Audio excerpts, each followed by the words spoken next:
to the playoffs, and there's no better place to get your Tigers coverage than Woodward Sports. Join us all season long as we follow as our hometown Tigers claw and fight. This ball is gone! Boys are back in town. Feel the roar with Woodward Sports. What up, though, Woodward Sports? Welcome to the first ever Detroit Tigers live stream. My name is Anson. I'm joined by our Tigers insider, Nick Kohloff. How you doing, my friend? What is up? I am so stoked to be here. We still do have the best team in baseball in terms of record, even though they have lost 5 straight in Anson. I am fired up to be doing this watch party, breaking down everything with the Detroit Tigers, from what's going on in this game to what's going on in the future and what upgrades this team needs to make. Yeah, it's an exciting time right now for our Detroit Tigers. They are in the game 2 of a series from Arlington, Texas against the Rangers. They did drop their first game last night in a strange game. Some interesting calls in that game. Oh, yeah, the umps definitely weren't on the Detroit Tigers side, but I don't want to blame all of this on the umps because at the end of the day, the Detroit Tigers need to hit.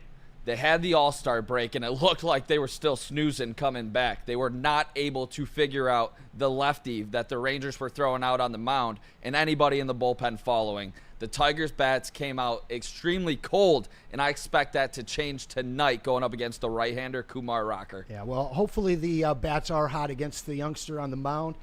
And looking at this weekend, we're on the verge of a possible 6-game slide.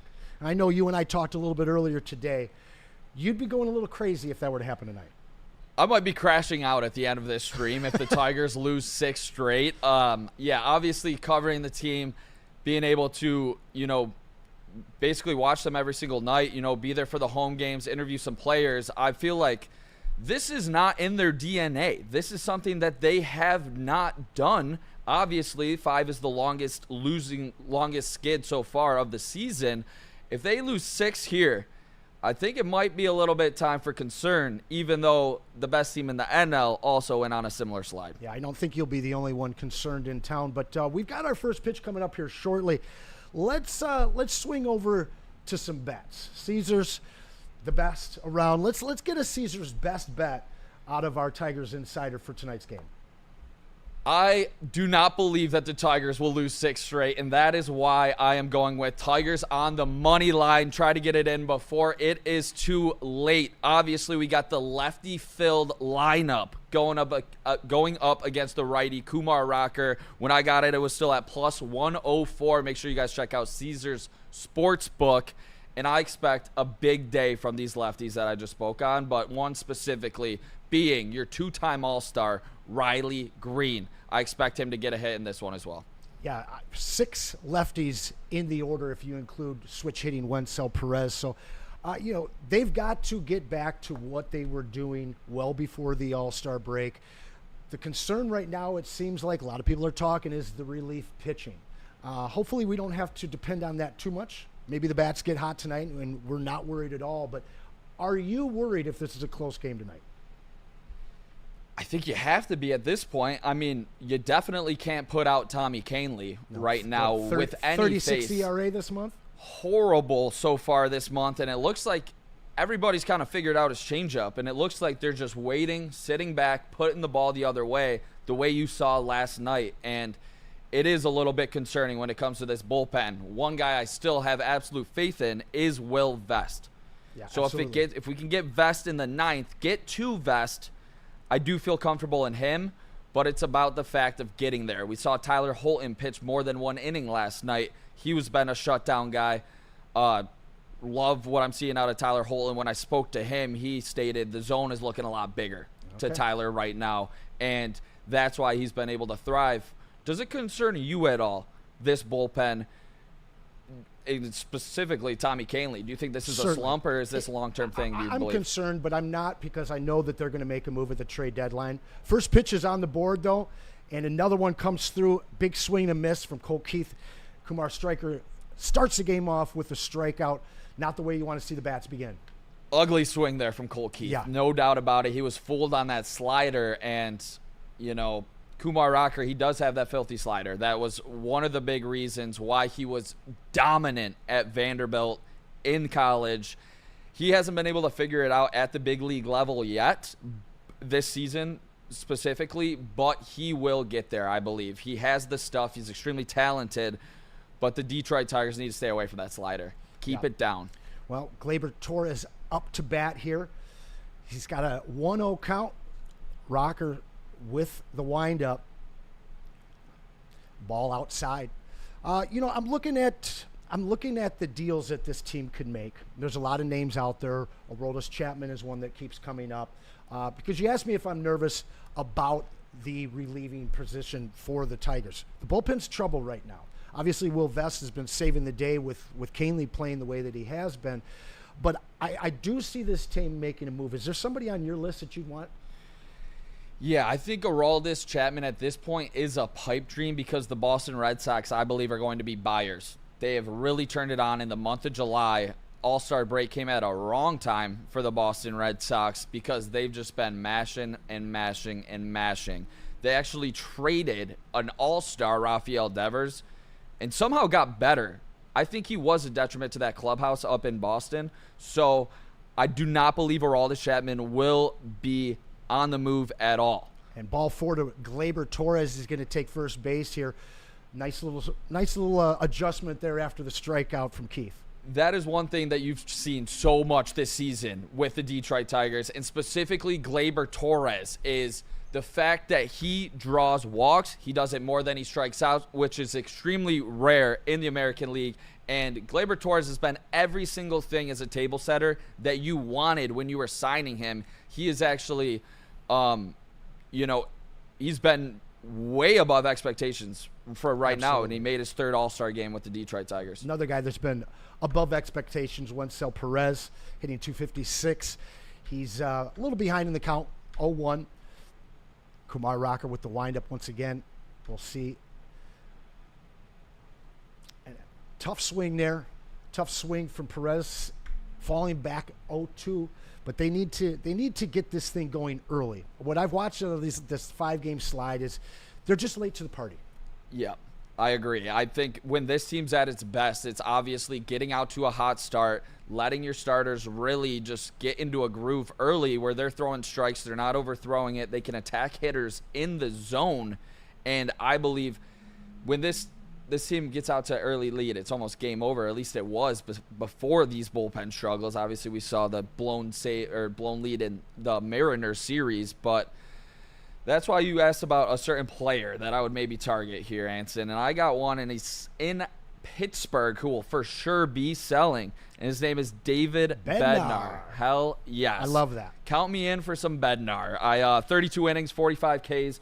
Big strikeout guy for, I don't think it would be overly like a top 100 prospect or anything because he's a reliever, but this is a guy that I definitely want to see the Detroit Tigers look to add, but I know a lot of other teams are going to be in on him as well. There's going to be a race to some relievers there. Wencel fouls one off, staying in the count right now, 1-2. Foul. This is a pop-up here to left field. It's going to be an easy out.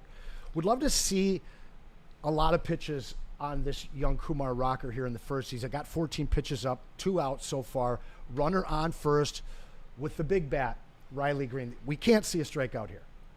Definitely not, but I expect Riley early in this count to attack the ball. I expect him to take one of those big Riley Green hacks that we've seen so often where he's gotten a hold of a lot of them this season, but he's not going up there for a cheapie. He's going up there to put the ball out of the ballpark right here and make a statement early in this game. And one of the interesting things that I've heard out of Riley this year is he's not worried about his strikeouts.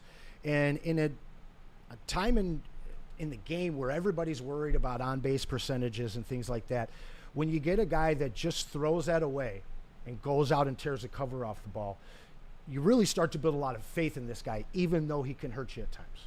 Yeah, I think it's all about the timing, like place and time for Riley Green when it comes down to it for some of those strikeouts. Like late in the game in the 7th, if you got a guy on 2nd and 3rd, I don't want you taking this home run massive type swing as he takes a big cut there at the fastball up. I want him to put the ball the other way and go for the single. Yep. And just shorten up his swing because he has the ability to do that, which he's done early in his career. And when Riley Green's at his best, he is putting the ball the opposite direction into left field to go along with that big righty swing. And there he fell behind in the count once again with a nice shot down the right field line, handled by Big Rowdy Tellez. And that will be the end of the top of the first inning. No score. Got a man on base. Got 15 or so pitches out of Kumar Rocker. Not a terrible first inning. Yeah, Riley Green there. I mean, it was a good cut. He got a hold of that baseball. You can't really complain at the swing that Riley took there. It was just sadly right to the first baseman. I was really hoping for the early lead there. Yeah. And I'm going to be a little bit all over the place. I wear my heart on my sleeve, so if I do have some overreactions, do not be surprised at all. I watch this game passionately. I cover this team passionately, and I'm here to, just give you my full honest truth and reactions, everything, going to break it down. And, Riley Green, that would have been a great one if that could have snuck down the line and right for a double. Well, I think that's okay because I think that's why everyone's here watching it with us. Exactly. They're okay with watching you melt down a little bit, my friend. Although I think that they'd rather see a W. But shout out to some of our sponsors. Of course, Caesars Sportsbook. If you got an opportunity to get some bets in before the game, we'd love to hear about them in the Super Chat. We'll be hitting you a little bit later with some other nice plays that Nick dials up for us. In the Super Chat, though, you guys haven't seen me for a week. I'm back. I got some cards for you guys. Let's go. I got some things from Freddie Felt, one of our legends in the chat. Shout out Freddie Felt, 313. Absolutely. Absolute legend of the chat. Truly is. We've got a Detroit Tigers handheld radio. Got a Detroit Tigers batting mitt. And then we got two cards here for you as well. Let me move these bad boys around. Oh, never mind. We got a Akil Baddoo 70th anniversary rookie card. Then we also have ourselves a Jacob Wilson, possible rookie of the year. AL Rookie of the Year favorite, Jacob Absolutely. Wilson. Does that guy miss the baseball? We got to see him firsthand here at Comerica Park when the Athletics came in. Jacob Wilson's a hell of a ball player, and he's having a great rookie season. But I like that Akil Baddoo card. Akil Baddoo, what are you doing in my car? I'm a little bit biased on Akil Baddoo. He gave me an interview early in the season after he got called up, after making those big plays in Toronto. Akil Baddoo, throughout everything, he's been a great story, but obviously he wasn't able to hit as well as wanted to this season, and that's why he got sent back down to AAA. But Akil Baddoo has been a big, fun name for the Detroit Tigers the last few seasons, but he talked about just the opportunity, that the Detroit Tigers have given him, and he was extremely thankful for that when speaking on the Detroit Tigers, and he was thrilled just to be adding to this team and helping this team win some ball games, especially in that Toronto series. And back-to-back pop-ups here for Texas. Montero with 2 outs, only 3 pitches in. That's what you want to see. Love this out of Montero. This is exactly what you want to see. If he's going to attack the strike zone early and they're going to swing 2 weak fly balls, this is perfect. I mean, you talk about going to the bullpen deep in the game. If you can get a less than 5-pitch inning to start, I expect Kiter Montero to maybe go 6 strong, 7 strong in this one. Seeing 6 out of Kiter would be fantastic. Definitely. And who's he facing here? Batting number 3. Waiting for that name to come up. Listen, if we can get the Tigers offense on the field really quickly throughout this game, Yep. we can take that pressure off the bullpen, like you said. There's a shot of confidence that this team needs. I know that everybody's looking at their record, but just like overtime, coming out of the All-Star break, it's a full reset. And you come out of there on a 4-game slide, you dump your first game. This game tonight's very important. Yeah, it really is, and that's why I took this team to go to win on the money line for my best bet. Not that I'm betting it personally. I don't think that's illegal. I'm not sure if we can do that, but yeah, that's my best bet because I believe this team will bounce back. It's in their DNA. It's in their blood. They take literally every single game for that day. They prepare for that day. They prepare for that game. They're not looking ahead to the World Series, to the playoffs like, we're allowed to do as commentators and spectating on it. They legitimately take every single game, not for granted, but they try to get the best matchups in every single game, and you're going to see that tonight, and that's why it was the lefty stacked lineup. It would be great to see Kiter, give up or go 1-2-3 in this one to get the boys back on the field. Kiter operating with a full count against Marcus Semyon. Semyon struggling this year and swings and misses. Kiter Montero, 8-pitch first inning. Love to see it. Let's go. Kiter Montero, this is what you need. Obviously didn't score in the first, but you put up a 0, and I'd love to see it out of the starting pitching, just like Reese Olson was able to do yesterday. Yeah. Baby face Reese.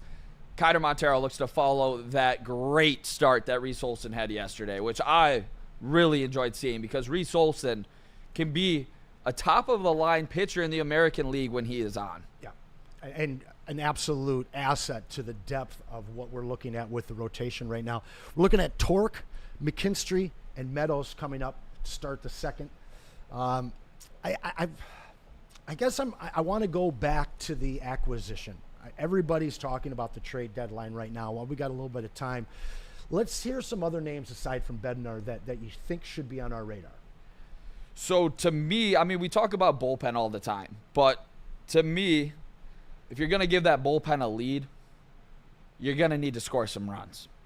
And that's where I would go in this trade. I would immediately try to target Eugenio Suarez from the Arizona Diamondbacks. I think it's a real possibility because the Tigers have the best farm system in baseball. Now, I'm not saying trade Max Clark. I'm not saying trade Kevin McGonigal. I'm not saying trade Bryce Rayner or Jose Briseño, all of those 4 guys in the top 75 of MLB.com's prospect rankings.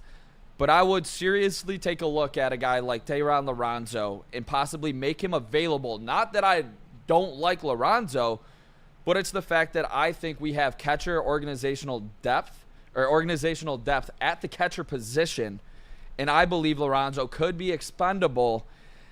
Now, the question is Scott Harris going to trade the big asset that he got in his Jack Flaherty deal? Yeah.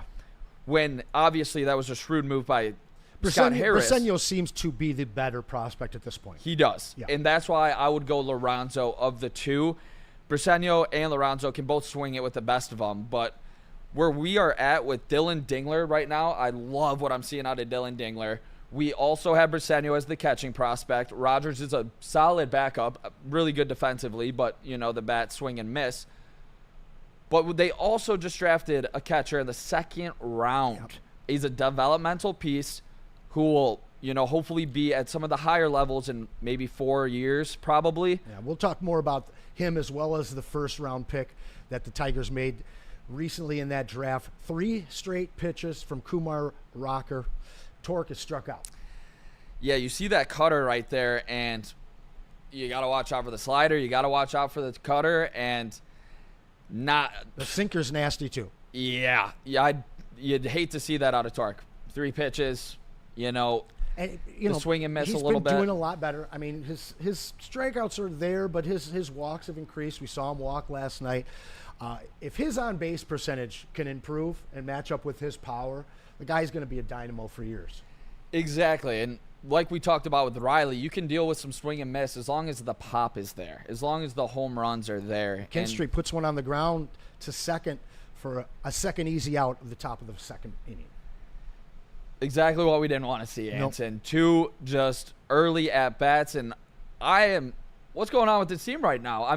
The swings aren't looking great. Riley was able to barrel one up, but it was right to the first baseman. Looks like Kumar Rocker's on his game a little bit, but I don't want to give him all the credit in the world. They got to put together some better at-bats, and Gleyber Torres was the only one to do so far. We actually have a Kumar Rocker rule in our fantasy league, which I'll tell you about after this pitch. Taking on Meadows, and that one's going to be a little bit outside, leads things off 1-0. So Kumar Rocker entered the minor draft twice. Yep. And because of that, it reset his eligibility in our Dynasty League, and one guy, shout out Rich if you're watching. Shout out Rich. He's a lawyer, and he had his lawyers draw up some legalese that said that he was on the right side. So he won that one, and we still now have the Kumar Rocker rule. That's awesome. I've actually loved seeing him struggle since he's come up. But he's not struggling tonight. He's ahead again against Meadows here, 1-2. 2 outs, top of the second here from Arlington, Texas. 7:05 start. That one go into the dirt. 2-2 count. You look at Parker Meadows hitting 193. This is a guy that is known for his glove, for his speed. I've never been a big believer in his bat. In fact, go back to my Dynasty League. I traded him a year and a half ago. And, he was really good last year. But struggling right now, this is a guy that for an Eugenio Suarez, Eugenio, they overpronounce his name, but that's a guy that maybe you can send a young 25-year-old defensive-minded center fielder that can maybe hit for a veteran like Suarez. That was an ugly strikeout there. I'm just going to call it what it is. I didn't even want to mention it. Ugly from Parker Meadows, and we've seen a lot of that this season. And it reminds me of last year when he came up and struggled before he got sent down to AAA. He got called back up, and he helped this team go on one of the most magical runs of all time. Yeah, he truly did. He was one of the key pieces in doing so. Is he still cashing those checks, though? To me, he has the cachet because this team's record was like on pace to win 110 games after he got called back up last season. After he got called back up, then he got injured after the injury.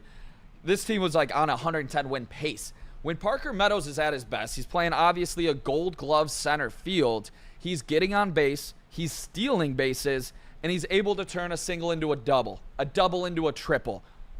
And we have not seen that at all this season from Parker Meadows. I am almost to the point, Anson, if he continues this stretch, yes, I would make him available. I don't know if that moves the needle for a team like Arizona. I think they would maybe want to go prospects, but if he is the difference in getting that deal done or not, bye-bye. I think you have to seriously take a look at it. But with Parker Meadows, I'm probably giving him, let's see how many at-bats he has right now. 110 after that strikeout right there. I'm probably giving him 100 more at-bats. And maybe that might be too much. May not even have the time. Maybe that might be too much before he goes down to AAA and he has to rework his swing, fix what he's doing. But he had one of the strangest offseason injuries with a nerve not firing in his arm.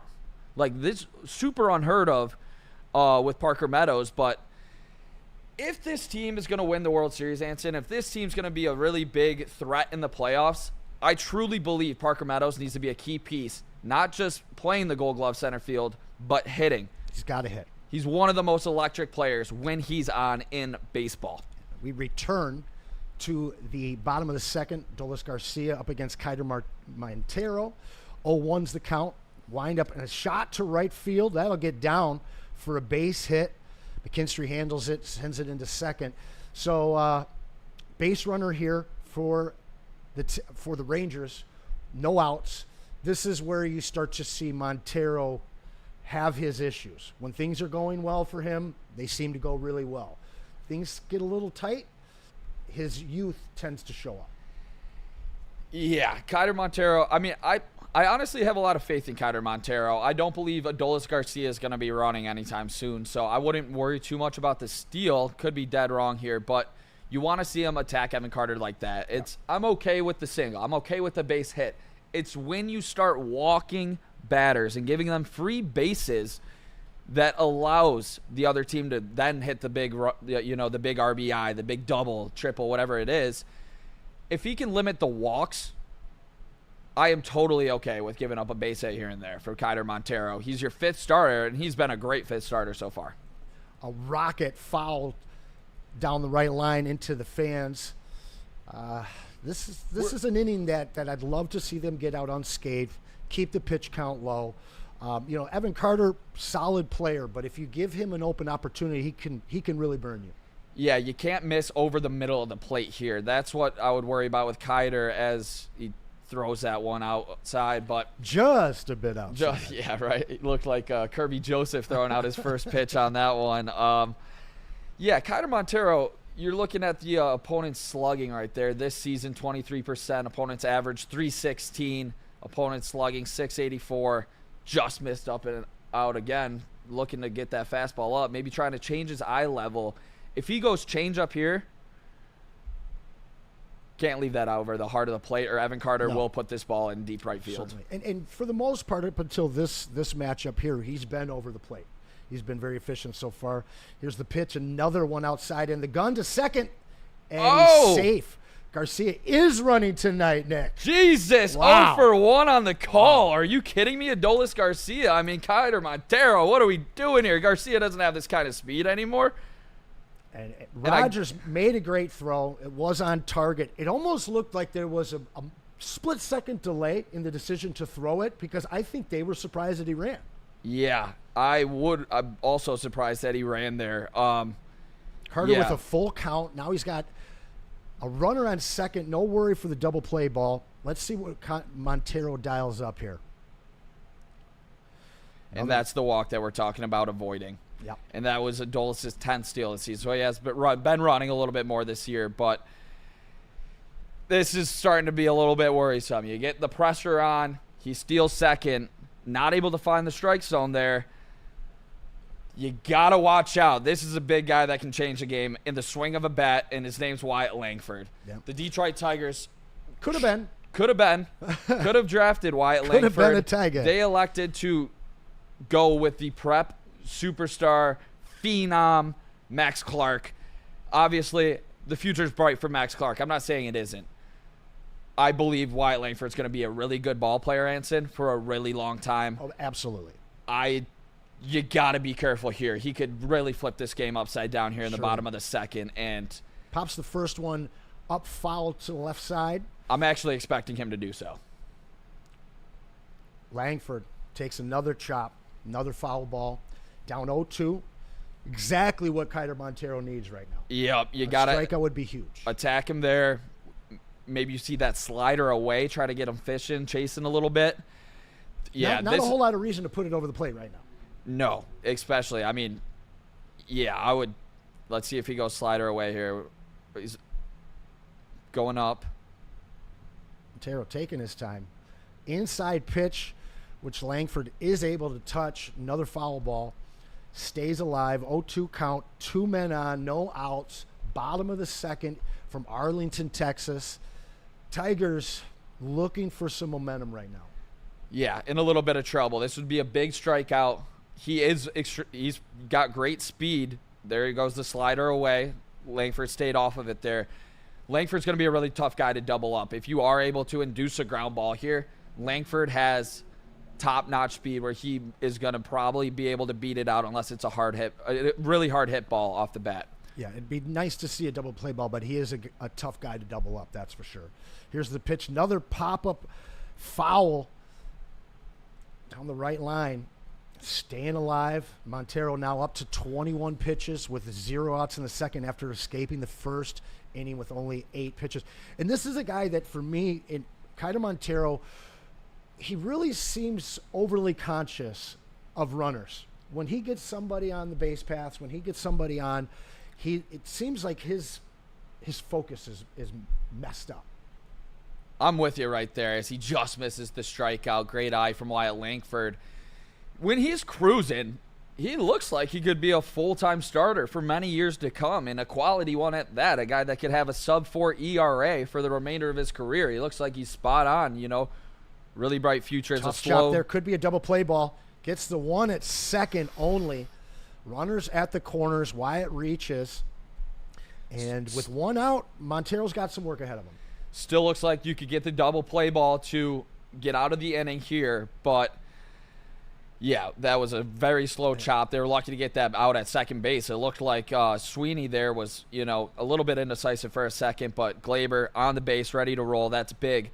But in terms of Kiter Montero, he shuts down righties right now at a better clip than he does lefties. He's got a 241 average to righties and a 651 OPS, but that number against lefties is over a 950 OPS. So that's where I really want to see Kiter Montero, specifically here, going up against the lefty Tellez, really start to make some improvements, because Tellez could change the game here with one swing. I got to say, it's awesome that a man like Rowdy Tellez can be a professional athlete. Yeah, he's a big boy. He's no doubt. I think very big boy. I think even Tarek Skubal would enter him in Hoss status. Yeah, and that's being kind. I would put him on house status.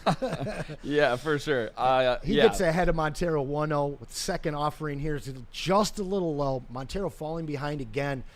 2 walks, 0 strikes. This is going to be a big inning for him. He's approaching 30 pitches now. He's got to get out of this inning. Yeah, we got come on Montero in the chat from Here's Johnny 2.0. Make sure you guys give all your thoughts in the chat. That looked like a strike. No call from the ump. Just touched the ump. Tough call to make. Did look like it was just scraping the zone there, but he's down 3-0. But yeah, as Nick said, get in that super chat, guys. We got some awesome gifts and prizes for you guys today. We're going to do the wheel at the end, but we want to hear what you guys have to say. What happened? Deep fly. Oh, boy. Back. And it's gone. Wow. How Haas takes it to the house. We just talked about that lefty number. You get up 3-0. That's why falling behind is so crucial. Keider Montero, Detroit Tigers are in trouble early. Bats need to wake up, no doubt about it. They look like they could lose 6 straight. 3-run shot, and that's what I just talked about with the walk to Evan Carter. You can't give out free bases because when they do damage, like Tellez just did, the big lefty, the big house right there, he just took the cover out of that baseball. That is a and massive Keider Montero man. just put it right down the middle for him. It's a massive man.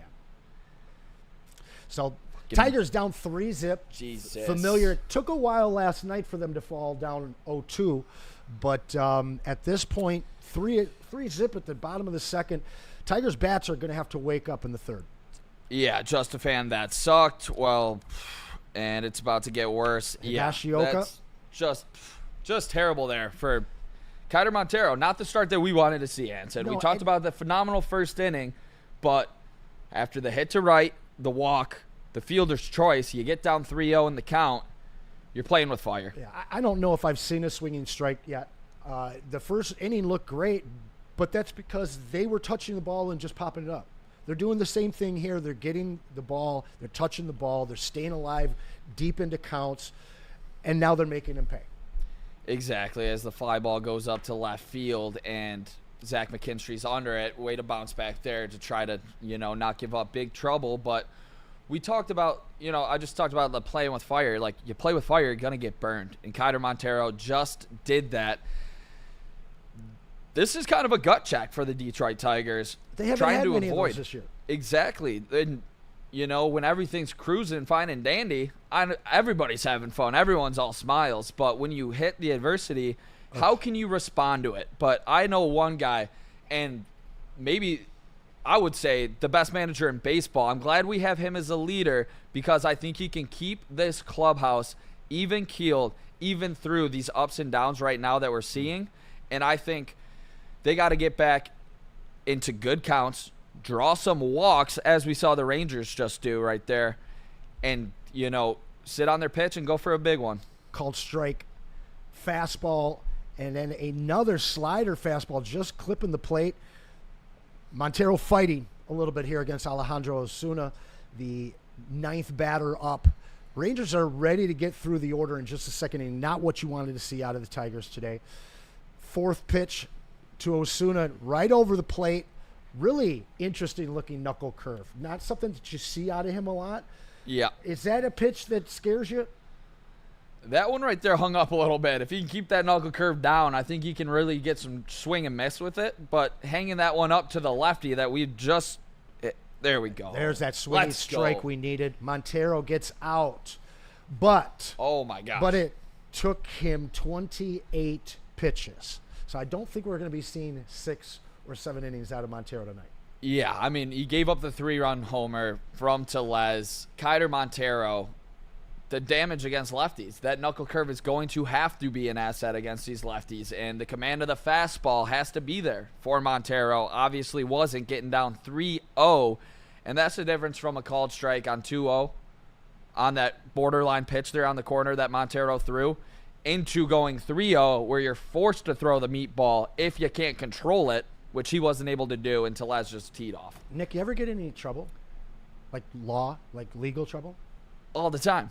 You don't strike me as a guy that gets in trouble. I'm just kidding. Never? Well, Like just speeding tickets?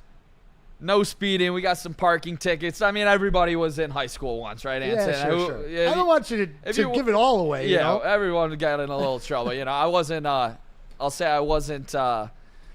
Reading a lot of books in my room at night. I was out, chasing it all with some friends. Chasing it all. Late Absolutely. nights for sure. I was the guy that kept my friends out of trouble. Very nice. But the fighter, Ben Johnson. That's who you got to call if Very you are nice. in trouble, guys. Listen, the Tigers need to fight their way back in this game as well. They need to fight their way back into the second half of the season right now. Because the way that I'm going to talk about it again, they limped into the All-Star break. And we didn't think that it was a big deal because they're playing so well. They have a huge double-digit lead in their division. But when you come out and you drop that first game on the tail of 4 dropped beforehand, losing this game tonight would be pretty tough. I guess I'm a little worried about what Detroit's going to feel like tomorrow, what Tigers fans are going to be saying. What is social media going to look like with a 6-game slide? Well, I will say on the post-game video for the Facebook, people were in agreement with the fact that this team needs to make upgrades last night. It was about, I think, 17,000 people, close to like 80 comments on Facebook. And I was seeing a lot of agreements that this team does have some serious issues. It's not all the rainbows and, sunshine and rainbows that we've been seeing all season long. In doing those post-game videos, Anson, you see it all.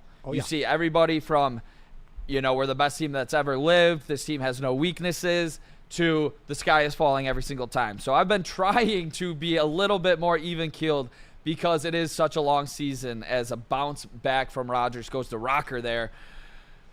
But I think you're going to see, people ask for serious upgrades, and I think they have every single right to do so. If they lose 6 straight, it looks like this team might need a spark. Yeah, absolutely. They do need a spark, and I think that they've been able to manufacture that spark within the clubhouse, on the field, through the first half of the season, much like they captured all of our imaginations to end the year last year. But on paper, this team, I feel that they have been out-kicking their coverage. And I do think that there is some regression ahead of them. I've spoken on that for the last few weeks. We're seeing it right now. But I do think that there's enough grit. There's that word again, grit, in this Tiger team. But Rocker up 0-1 here, up against Sweeney, and a high chopper to short. He's going to be able to handle that. Tigers with 2 outs in the top of the third here. Can't get the offense going. I mean, deja vu. Just like the second inning. These are tough swings early, not hard contact. Rocker's road to the show right there. 2019 College World Series champion, most outstanding player. Yep. He's looking like that tonight where the Tigers can't get a swing. 21, third pick in 22. Crazy. Really crazy work. That was actually like a surprise pick in 22 by the Rangers when they did take Kumar Rocker that high after sitting out as another chopper Keith. Out of Colt Keith. And listen, Kumar Rocker is now averaging 11 pitches per inning. All right? You got to have a guy over 13 if you want to not see him get a complete game or really take advantage of your offense. And that's what this young man has done so far. He's taken advantage of a low-confidence Tigers offense right now because they seem like they're swinging the bat and they're playing with less confidence than we saw 2 weeks ago. Yeah, they look like they're still sleeping. They look like they're still partying from the All-Star break right now. They look like they're in an extremely bad hangover where they can't get out of bed. And I got to tell you, Anson, down 3-0, looking to avoid losing 6 straight, they need to look themselves in the mirror quick because the first time through the lineup, you know what they got? Goose egg. Hey, no hit right now by am I Kumar. watching the first no-hitter of the season? A little early. Keep but talking. Keep talking about it. Exactly. That's right there. That's 0 right. hits right now for the Detroit Tigers. Soft contact besides the Riley Green, piece to the first baseman that couldn't sneak down the right field line. This is worrisome.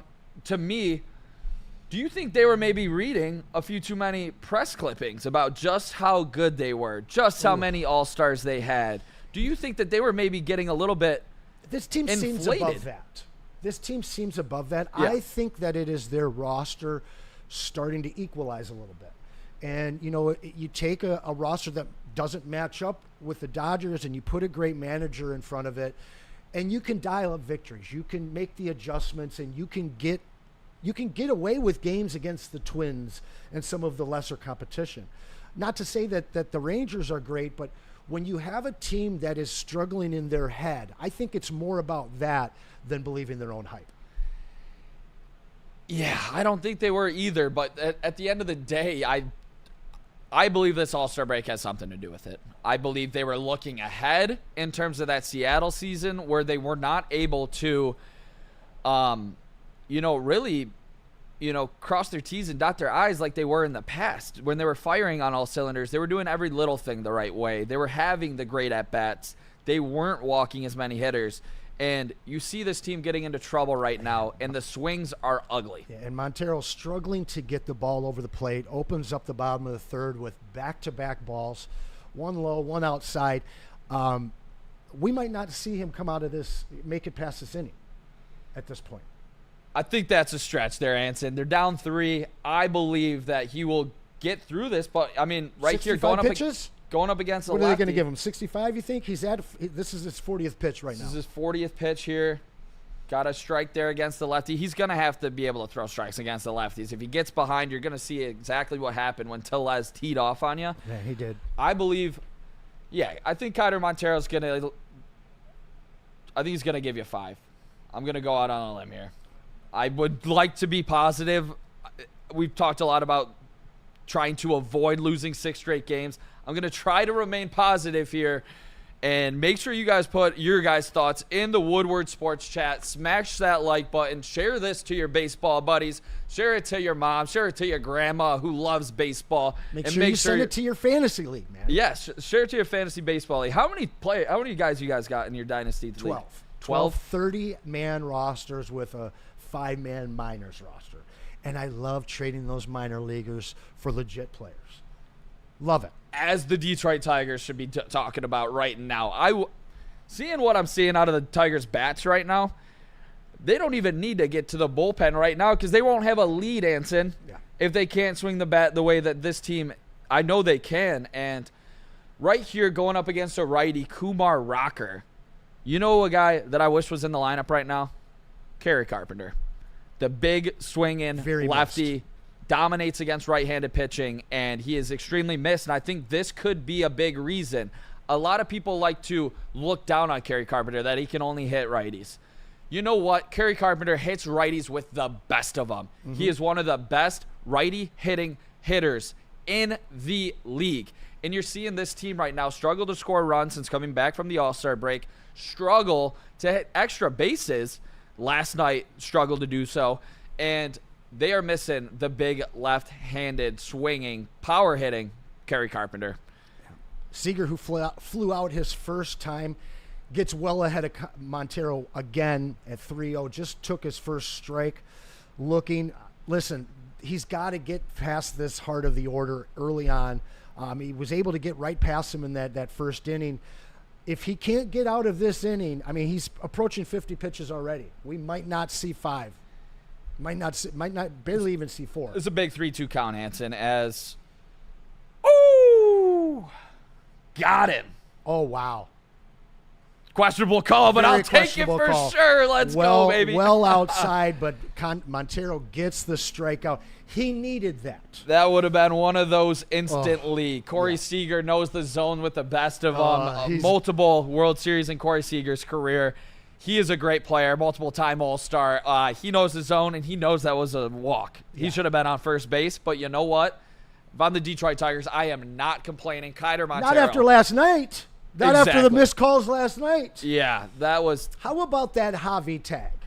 I saw one of the beat writers. He was questioning Javi's motive there. I thought it was a great play by Javi Baez. It was an RPO. It was run pass option. Yeah, that was a... It was a weird play. You don't see it often, but he was clearly out of the base pass. It was a missed call by the ump. But the rule is you have to attempt a tag when they're out of the base path, which it looked from the ump's angle that he ignored him. But if you look from the first baseman's angle, he actually pushed out kind of an RPO, a fake to basically, hey, I'm attempting the tag. That I felt that moment right there really kind of decided that game. It was a big one, but also I don't want to take away what these Detroit Tigers weren't able to do, and that was hit the ball. You're never going to win a game when you put up a goose egg, as the Detroit Tigers are doing right now. 4 straight walks. Last one was appealed. 3rd appeal of the game. Said he didn't go. So Montero still stuck in this inning, and he's into the 50s pitch count-wise. 52, 53 coming up right now. He's going up against a righty where he has to get Garcia out here. He can also take over the game, but don't want him on the base pass again. I will double down on say I'm not too worried about Garcia's speed, but I think on that first one that he stole, I think if Dylan Dingler's behind the plate, he guns him out. And maybe that's why he did steal, because it was Rogers back there compared to Dylan Dingler with an absolute cannon behind the plate. He does have a cannon. As Raj goes out to his first mound visit, I believe, if I'm not mistaken.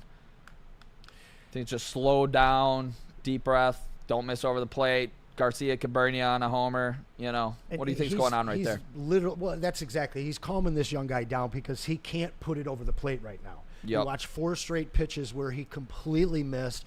We've talked about it. There's been very few swinging strikes through so far. The guy just hasn't been attacking the strike zone, and they're taking advantage of it. Yeah, they're making him, work, obviously, with 53 right now. Got to get out on this one.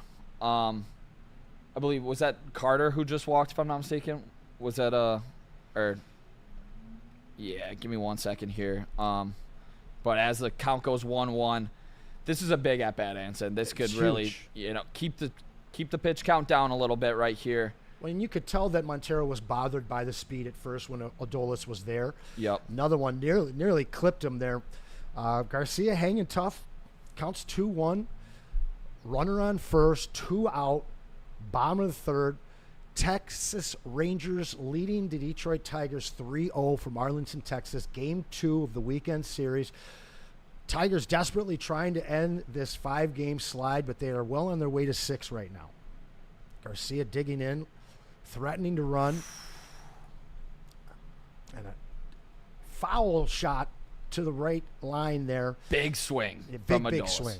Yep, yeah. They're teeing off on this kid now. He was looking to put that ball, in Jerry's world with that swing. For real, that was a crazy Same swing. stadium, huh? No. Oh, okay. I was going to say. No, he was trying to put it in the other stadium. You got him to pop up here. Let's go. 56 pitches. Do we see him come out as lackluster and ineffective he's been so far? 100%. I think you don't go to that bullpen early. I think Kiter Montero right now, I think you are going to see him pitch 5 innings. I mean, he made one big mistake so far. That is what he's done. Obviously, the walk to Carter in that inning where he gave up the big home run was not ideal, but I do believe Kiter Montero will go 5. And looking at some of these, chats in the Woodward Sports group chat or Woodward Sports chat here, make sure you guys smash that like button, please. It really helps us out, and share the stream. The Tigers hit the skids from William. Michigander, Kiter needs to throw strikes and stop avoiding the strike zone, as we've talked about.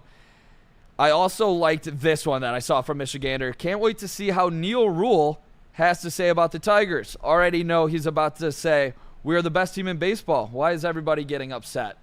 Do you believe that Tigers fans right now have a right to be upset with what's going on?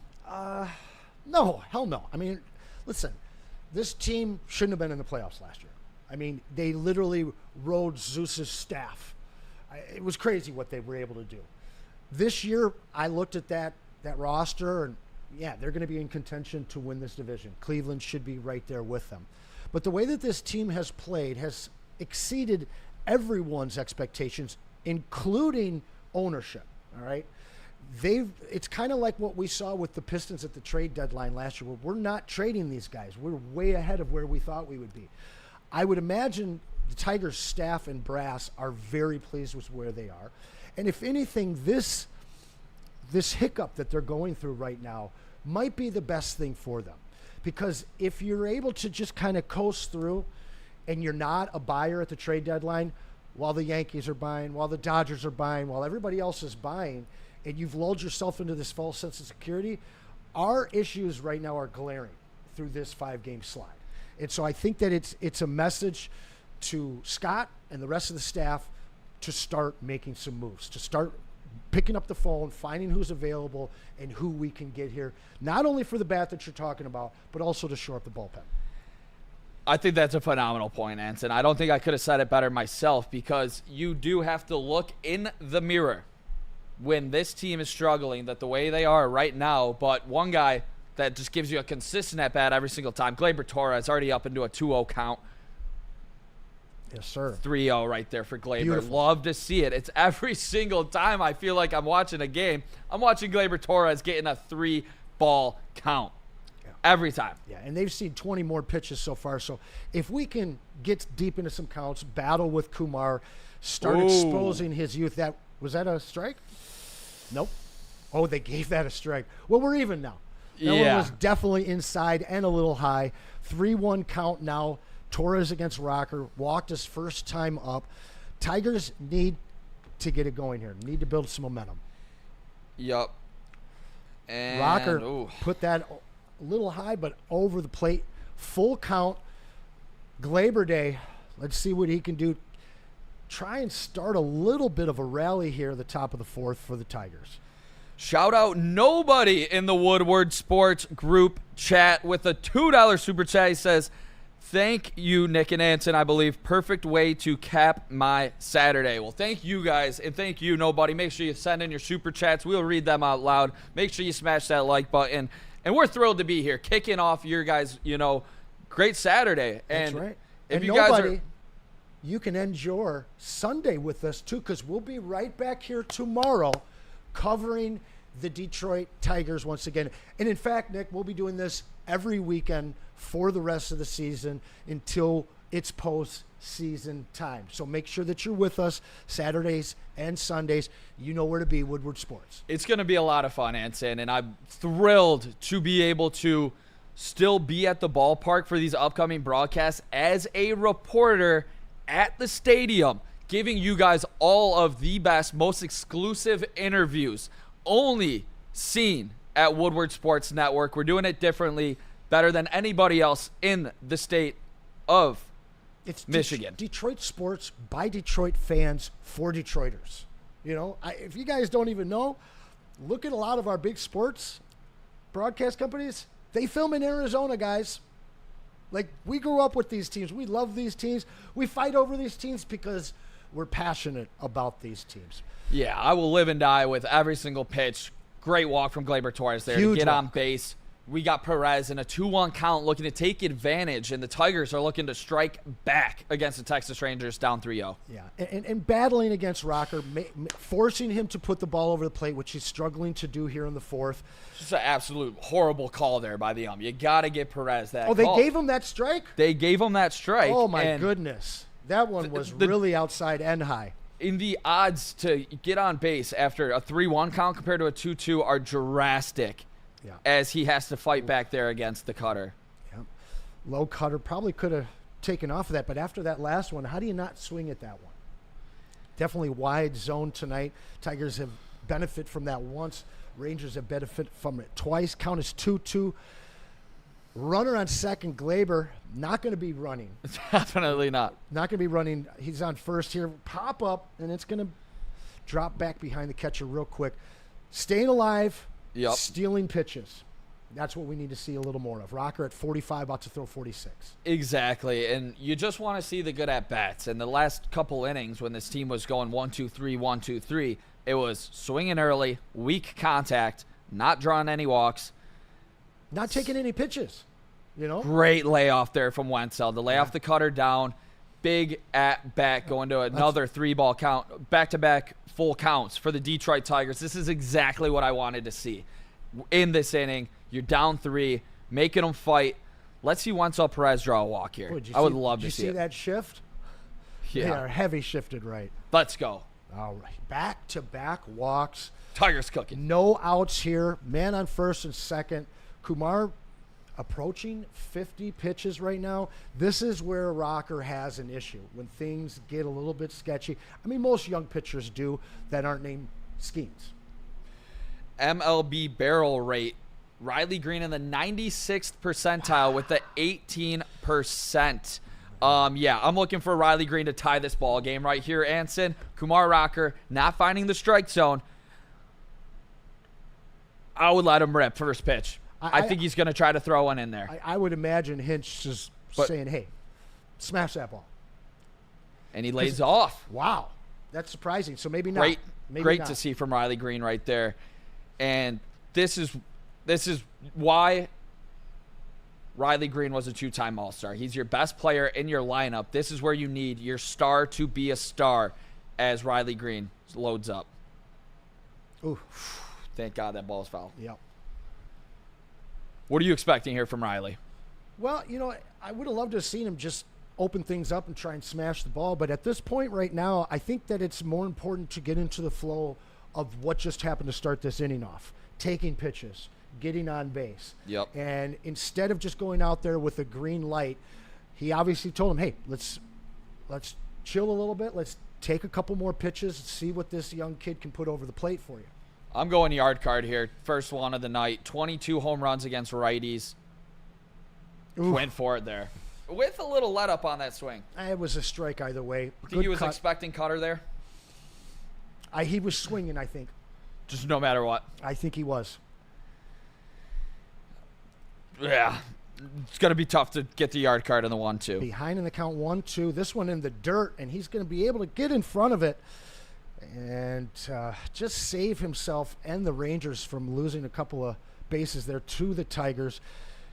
Would you like to see Glaber too there? Or? Glaber and Perez stay at first and second. I'm sorry. Would you have liked to see Glaber run there, or no, just not run with into the ball it in front of the catcher like that? Yeah, that was a good block from the catcher. Don't want to make the first out of the inning at third. Rocker looking a little winded. That's what we want to see. He's looking the same way that Kiter looked last inning. And this one, strikeout. Nope, fouled it. Oh, he did. Yeah. He did. Thank God. This is a really big at-bat. Chopped that thing right off the dirt, right into the catcher's mitt. Yeah, it did look like he struck him out there. Thank God he didn't. Riley Green, obviously susceptible to striking out. Yeah, this is a really big at-bat. Ooh, popped him up. Short left, handled easily. But a battle at that at-bat. Got a lot of pitches out of him, which we hadn't seen through the first 3 innings. Rocker is working. They're making him work this inning. 2 guys on. It looks like he's going to get a visit as well.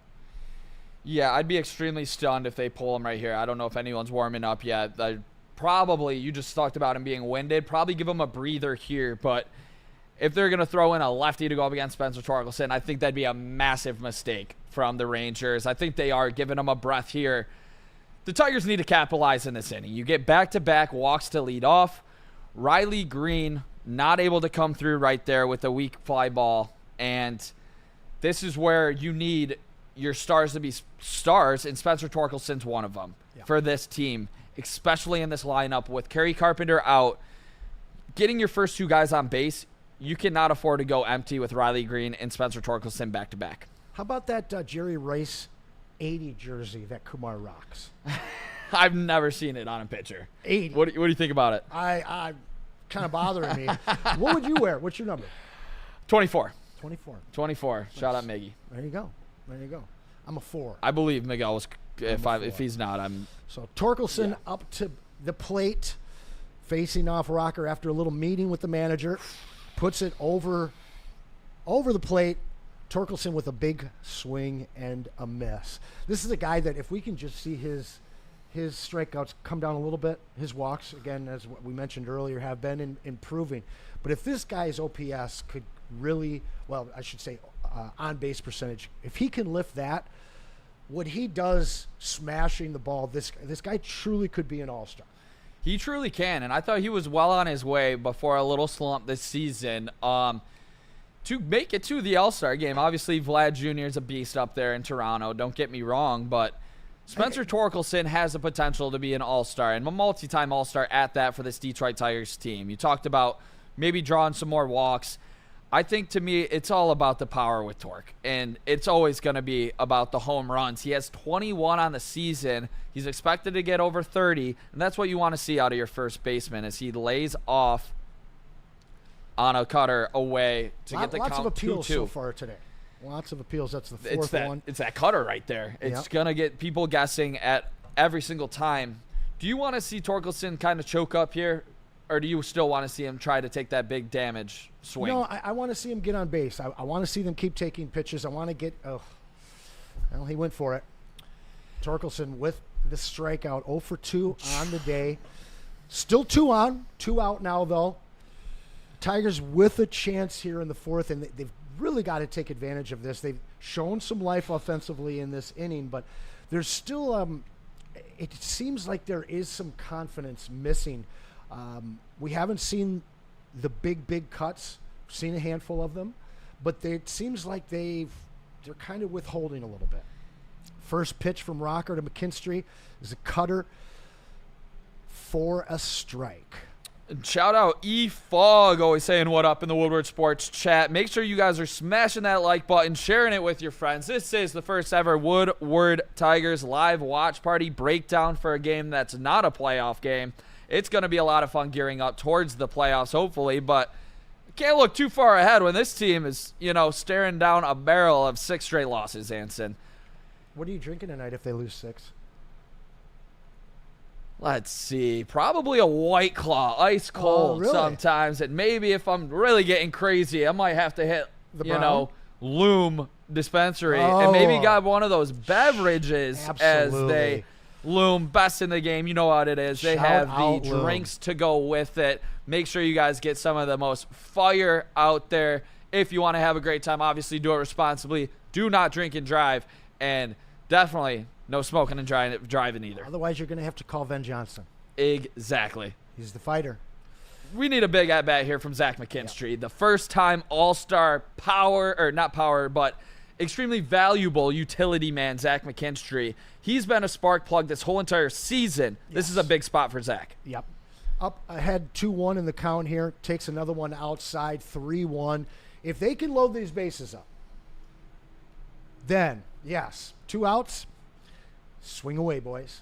Shout out Wheezy. Shout out Just a Fan. Shout out here's Johnny. Torque got sporked, LOL.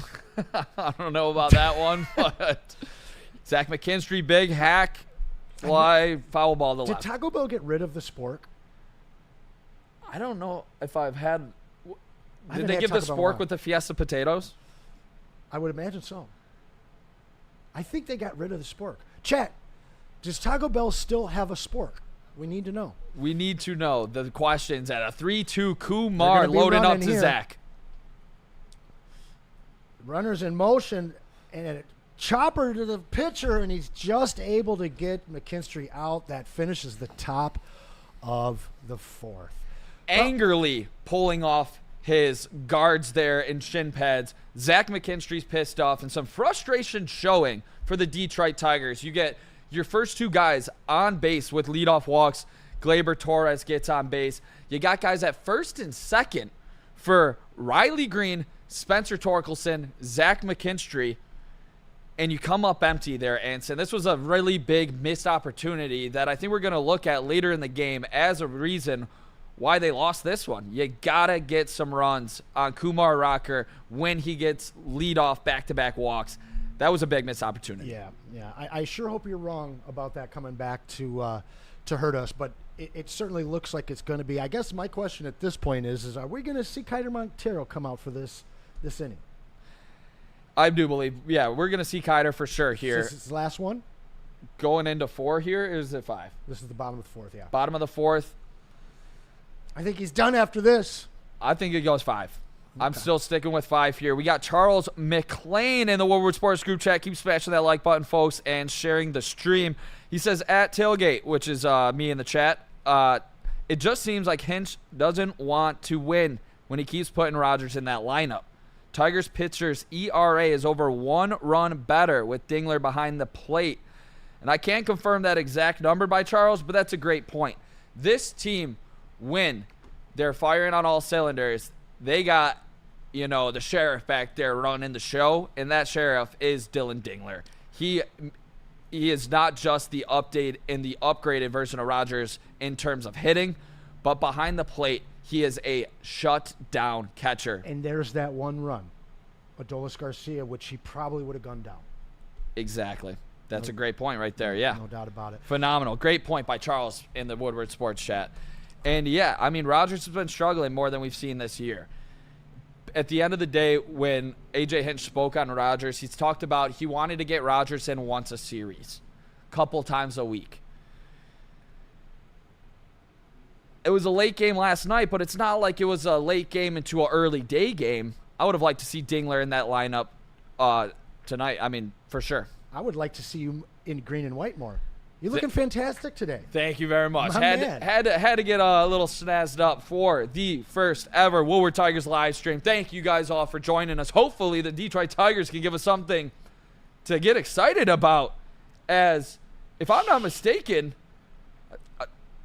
great play there by Glaber. Carter grounds out to second there. If I'm not mistaken, is it still a 0 on the board? Has it just been walk so far? Am I forgetting something? Great question. I believe we don't have a hit Glaber yet. Torres, 2 walks. Kumar Rocker with the no-hitter still intact.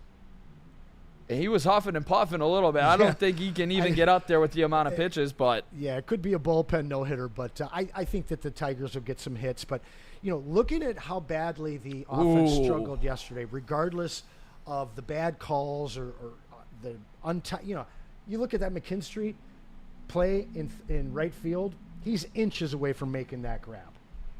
And it's a big one that he had to make. Yeah, absolutely. Zach McKinstry not catching that ball. I mean, I'm not blaming Zach or anything. He's got great speed out there, but it's just it's a game of inches, as we see so often on something called third strikes or a play like that where it completely changes the ball game. And, Tommy Kahnle gives up the big hit last night. And the big hit so far in this one has been the 3-run home run from Tellez.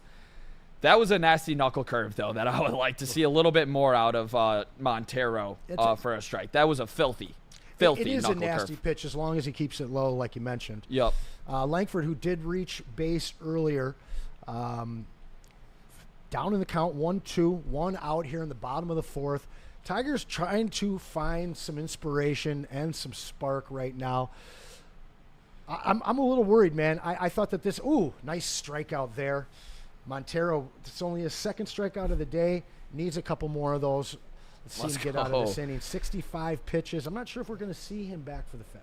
They will put him back out there, Anson. Okay. I will guarantee you on this one, especially if he's eating up innings like this. I mean, he made the one mistake to Tellez. I'm curious to see how he attacks him here after the big home run. Obviously, he doesn't want to get down 3-0 again. I'll tell you that. But I see on the broadcast there, Daniela Bruce does a phenomenal job as the Tigers reporter, interviewing Jake Rogers' dad. And we just mentioned Jake Rogers. He's a Texas kid. It'd be kind of a big spot if he could maybe be a spark tonight. Absolutely. Not going to say I'm expecting that out of Raj, but in Texas, hometown kid, could be a spot where maybe this was why Jake Rogers maybe getting a spot in his hometown start. And you know he's mad about missing that throw out. For sure, as Tellez almost just hit his second home run of the ball game down right field there. Montero's got to be careful, but he's ahead of Tellez 1-2.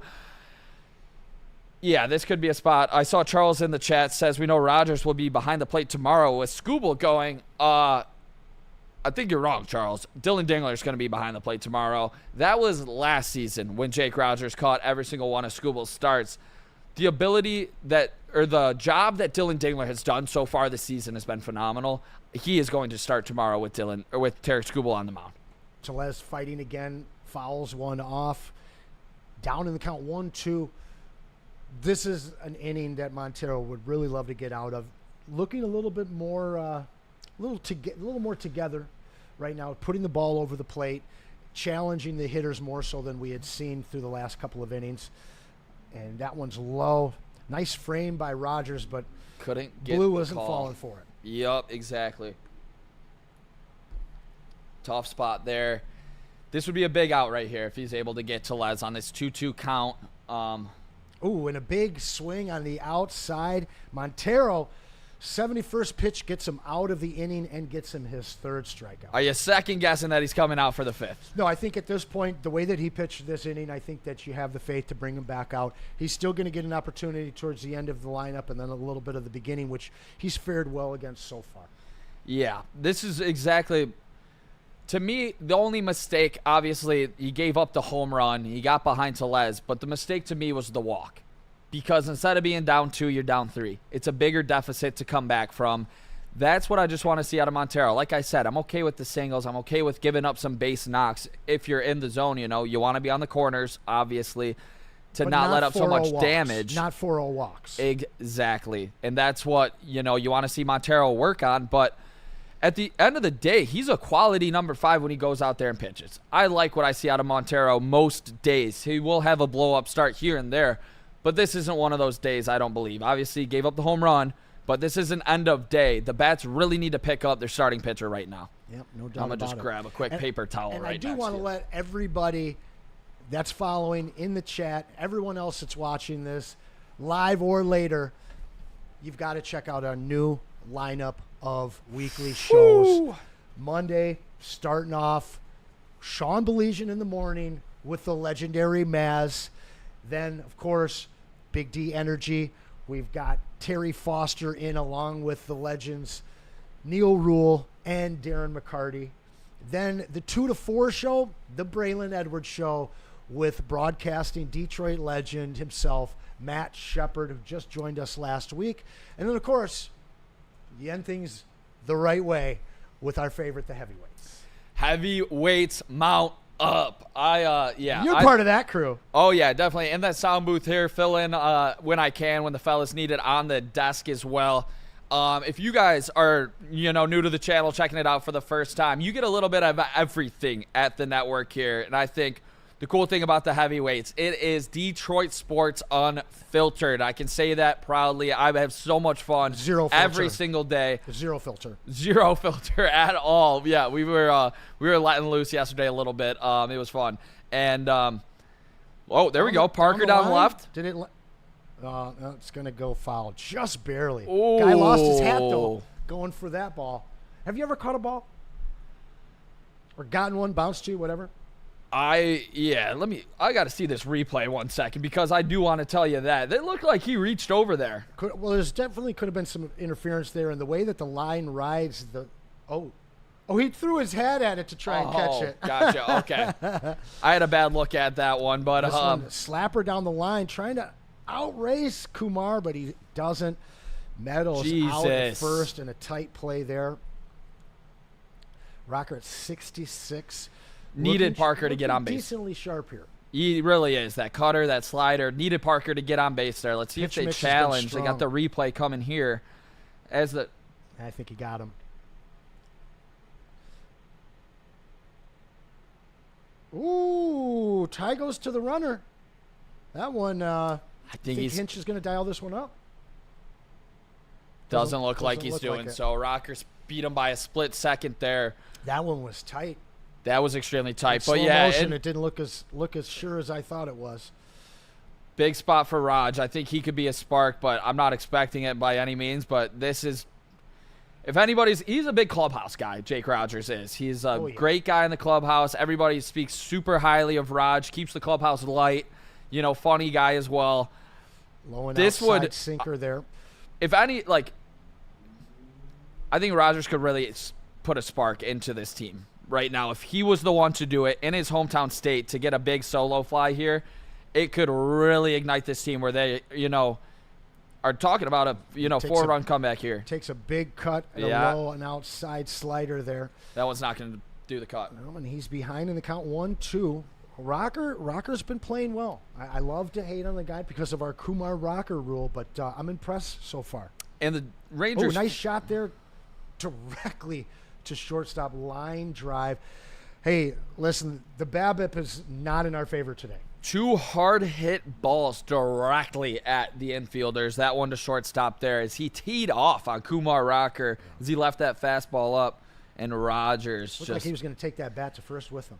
It did look like it, yeah. He'd take that mustache with him too. So Rogers does not provide the spark there. Yeah. 2 out, top of the 5th. This game is clicking along pretty quickly, and we've only really seen one moment that the offense has clicked, and that was taking pitches.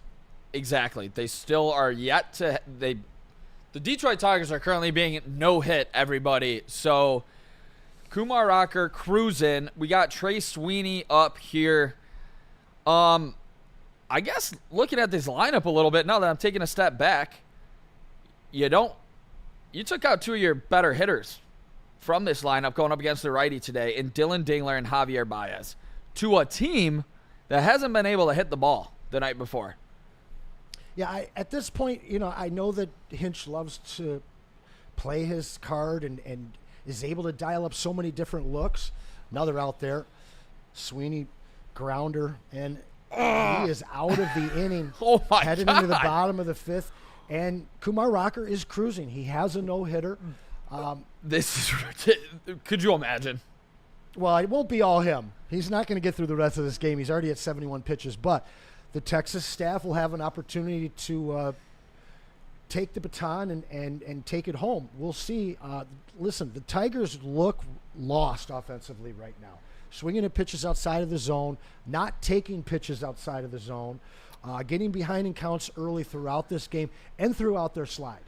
Yeah, it's not great right now. Keep saying your thoughts in the Woodward Sports chat. I'll get to them, read them out loud, as DJ Justice just did. I'm not often negative, but the offense has been embarrassing this season or this series, and he's got a point. You were able to hit in the Mariners series, and the bullpen let you down, and the starters for that matter as well. Pitching was bad against the Mariners. Now you come back from break, you're seeing the pitching do their part for the most part. I mean, down 3 Kiter, but to be expected out of Montero, probably around 3 runs-ish. And the bats are still just dead asleep. Silent. Yeah. Absolutely it looked like silent. they took a couple of the gummies that you can probably find at Jar's Cannabis, and they're still snoozing for a big Saturday rest. Yeah, tough look right now for the Detroit Tigers. And I'm going to go back to when they did have the 2 guys on base. You had you had 3 dogs, 2 all-stars, 1 potential all-star in Torque, 3 guys up to bat, guys at first and second, and you weren't able to fill in. Yeah, you've got to come up in these moments with big stops, with big hits, and that's just what's been the calling card of this team since they made their run at the end of the season last year and all of the first half of this season. This really looks like a different team over the last week. Yeah, it really does. And Jay Coslow says in the Woodward Sports chat, seems like the boys are a little blinded by the spotlight from the All-Star game attention. Need to refocus and get out of this slump. I'm with Jay on this one. I do believe that the limelight was a little bit, a little bright for these guys right now. A lot of them made their first All-Star game when you talked about a Zach McKinstry, a Casey Mize, and then you got to see, for the first time in Tiger uniforms, Javier Baez, Gleyber Torres. Doesn't look like Gleyber, has been affected at all. Still seeing the ball great with a couple walks today. Great. But in terms of maybe, I want to see Riley Green do something in this game. When your team is down, you got to rely on your best players. They weren't able to fill in or step up in that spot earlier in this game, but you're going to need your stars to be stars, and they just haven't been tonight. Or yesterday, for that matter. Kyle Higashioka. I can never say his last name. I am not. Higashioka. I'm going to stay away from that one, Yeah, Anson. Higashioka. And looks like he's going to get ahead here 2-1. Sinker outside. Montero, probably his last inning. But he needs to get out of this one quick. And that is going to be fair. Driven down the third baseline. It's going to be for stumbling. a second. Got an opportunity to throw him out here. Did stumble and headed back to first. So a break for the Tigers there, what should have been a double. He did trip up. Held him to a single there. Not what you want. Higashioka.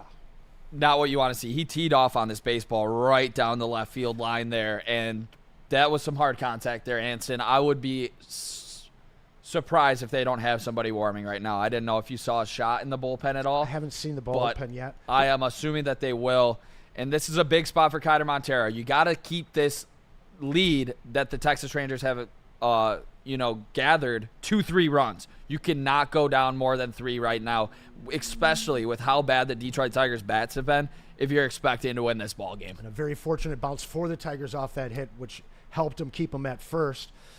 sets up that double play ball that still could be in order. That's right. Alejandro Osuna up 2-zip in the count, 2 balls, 0 strikes.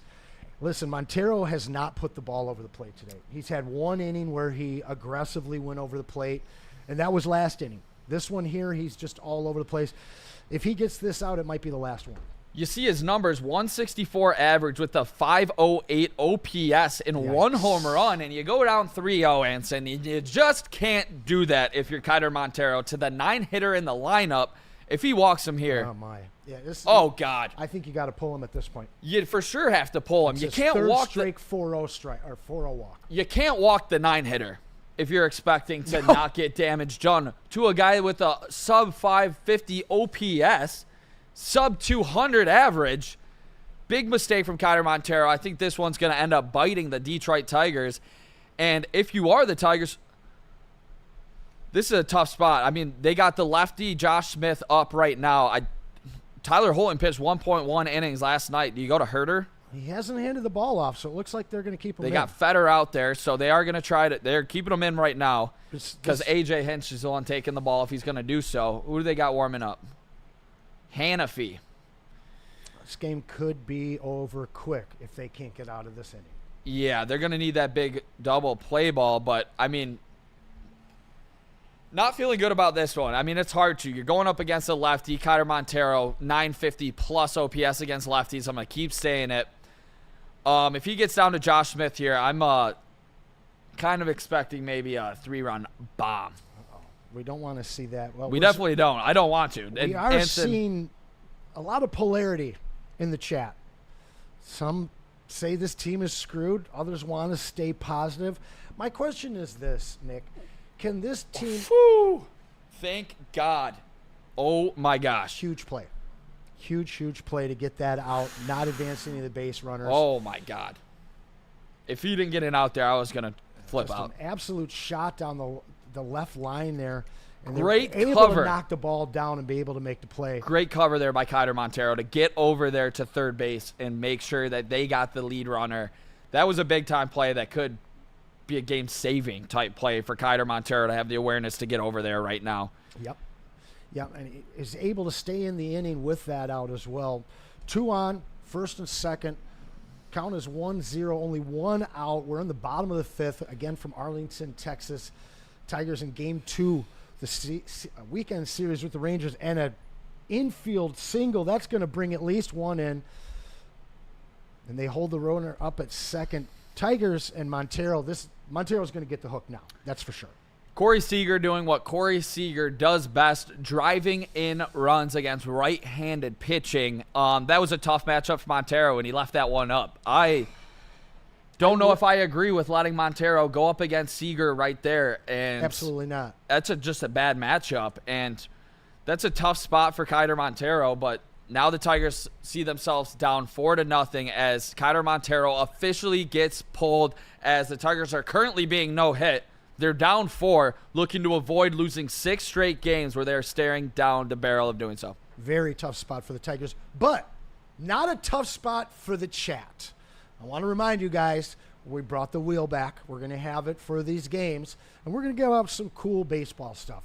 Got the Tigers batting glove as well as the Tigers handheld radio. Let's go. And then a couple of cards here. I got the 70th anniversary Akil Baddoo rookie card, and then, as we said, Jacob Wilson, we think he's probably going to be the AL Rookie of the Year. We got his first Bowman card. That's the Extreme Rookie. So you're taking 2 cool rookie card home and then 2 cool Detroit Tigers pieces, courtesy of our boy Freddie Felt 313. Shout out Freddie Felt once again, and shout out everybody in the chat. Thank you guys all for watching our first ever game. I wish we had a little bit more to celebrate here, Anson, but in baseball, it is a lot of ups and downs, and the Tigers are currently in the biggest down of the season right now, the biggest skid.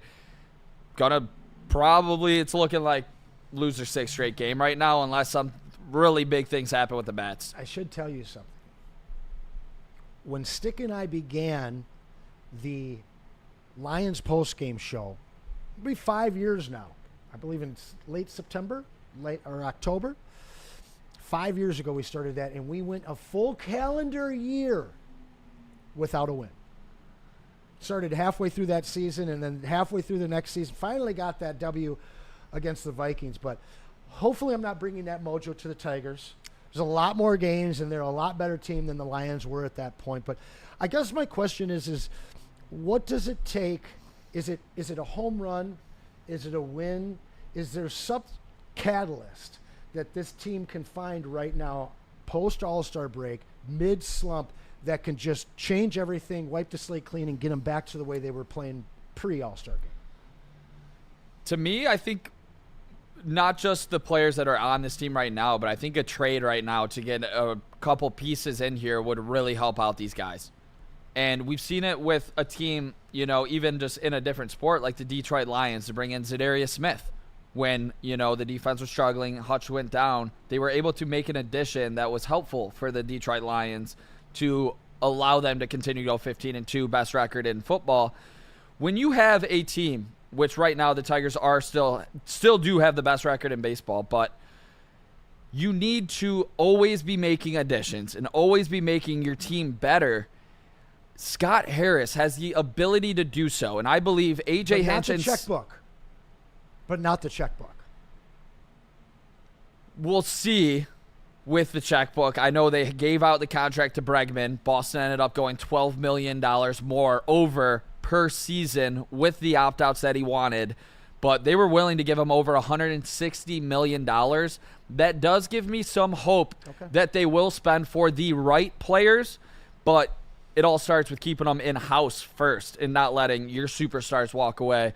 I know we're going to have multiple times to talk about Tarek Skubal in that contract, but they need a serious upgrade here. Adolis Garcia's third trip to the plate is a ground out to second, and Hannafy gets the final out.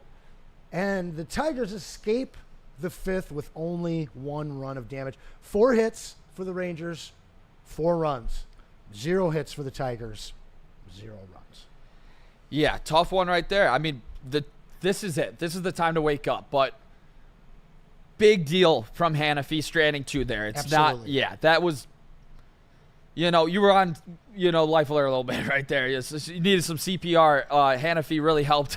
Yeah, exactly. With the little, Hannafy came in to save the day there. Are you that was old big enough time. to remember the Commercials of it? Yeah. I've fallen and I can't get up? Yes. Okay. Yeah. Amazing. No. Yeah. I know those the were. chat remembers that one. Oh my Chat, gosh. listen.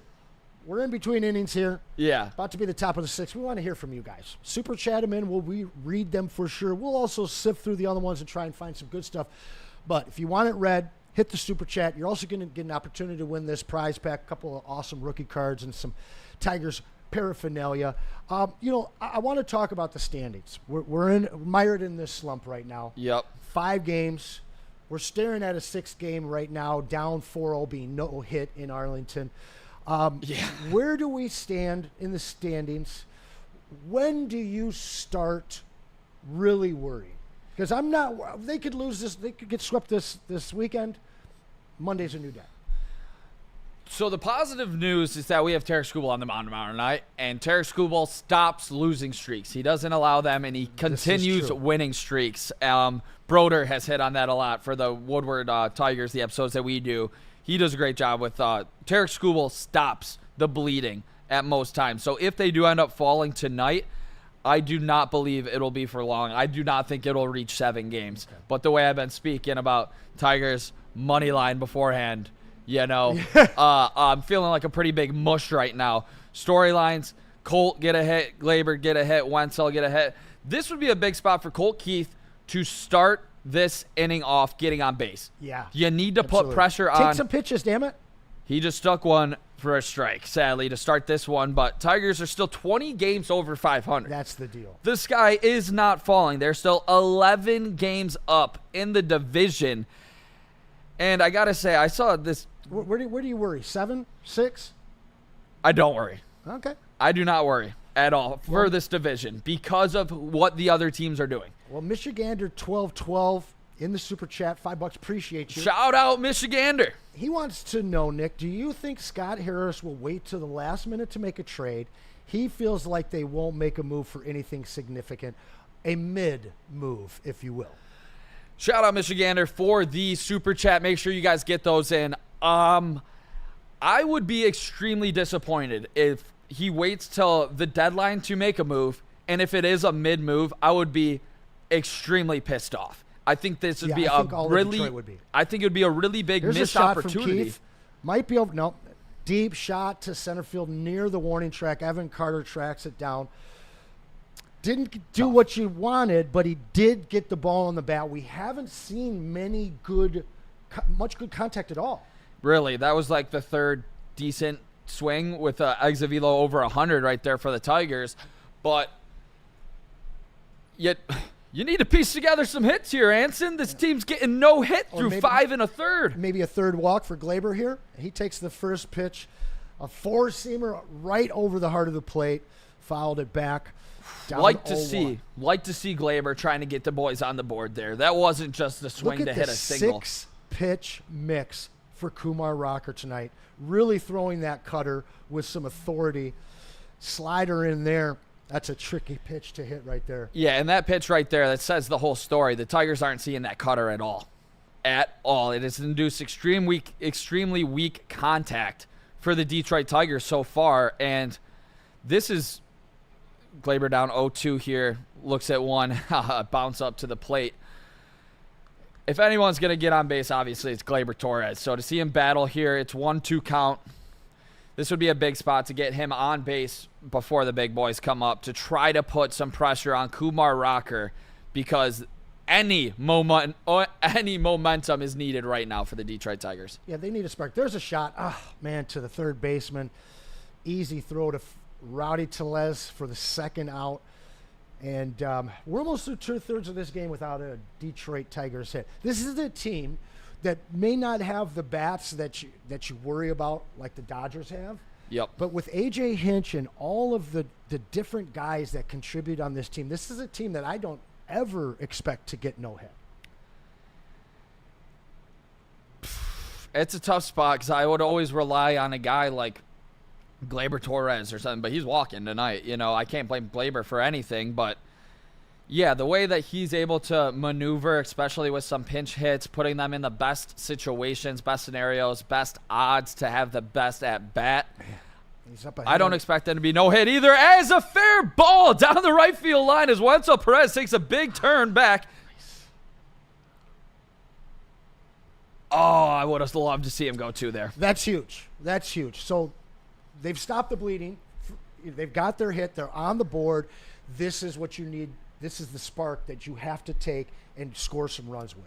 Wenzel Perez, the Detroit Tigers have officially got their first hit of the Woodward Tigers live stream in the 6th inning. 6 innings. Oh, oh my gosh. Yeah, it did looked like he came out of the box a little bit slow there, but the first hit took 6 innings. Oh my gosh. This is where Riley needs to take advantage. Ooh, big cut at a high fastball. Falls down 0-1 in the count. But, hey, you cut the lead in half with one swing here. Big spot for Riley here. This is where he needs to thrive. He has an OPS over 950 against right-handed pitching. He needs to do some damage against Kumar Rocker right now.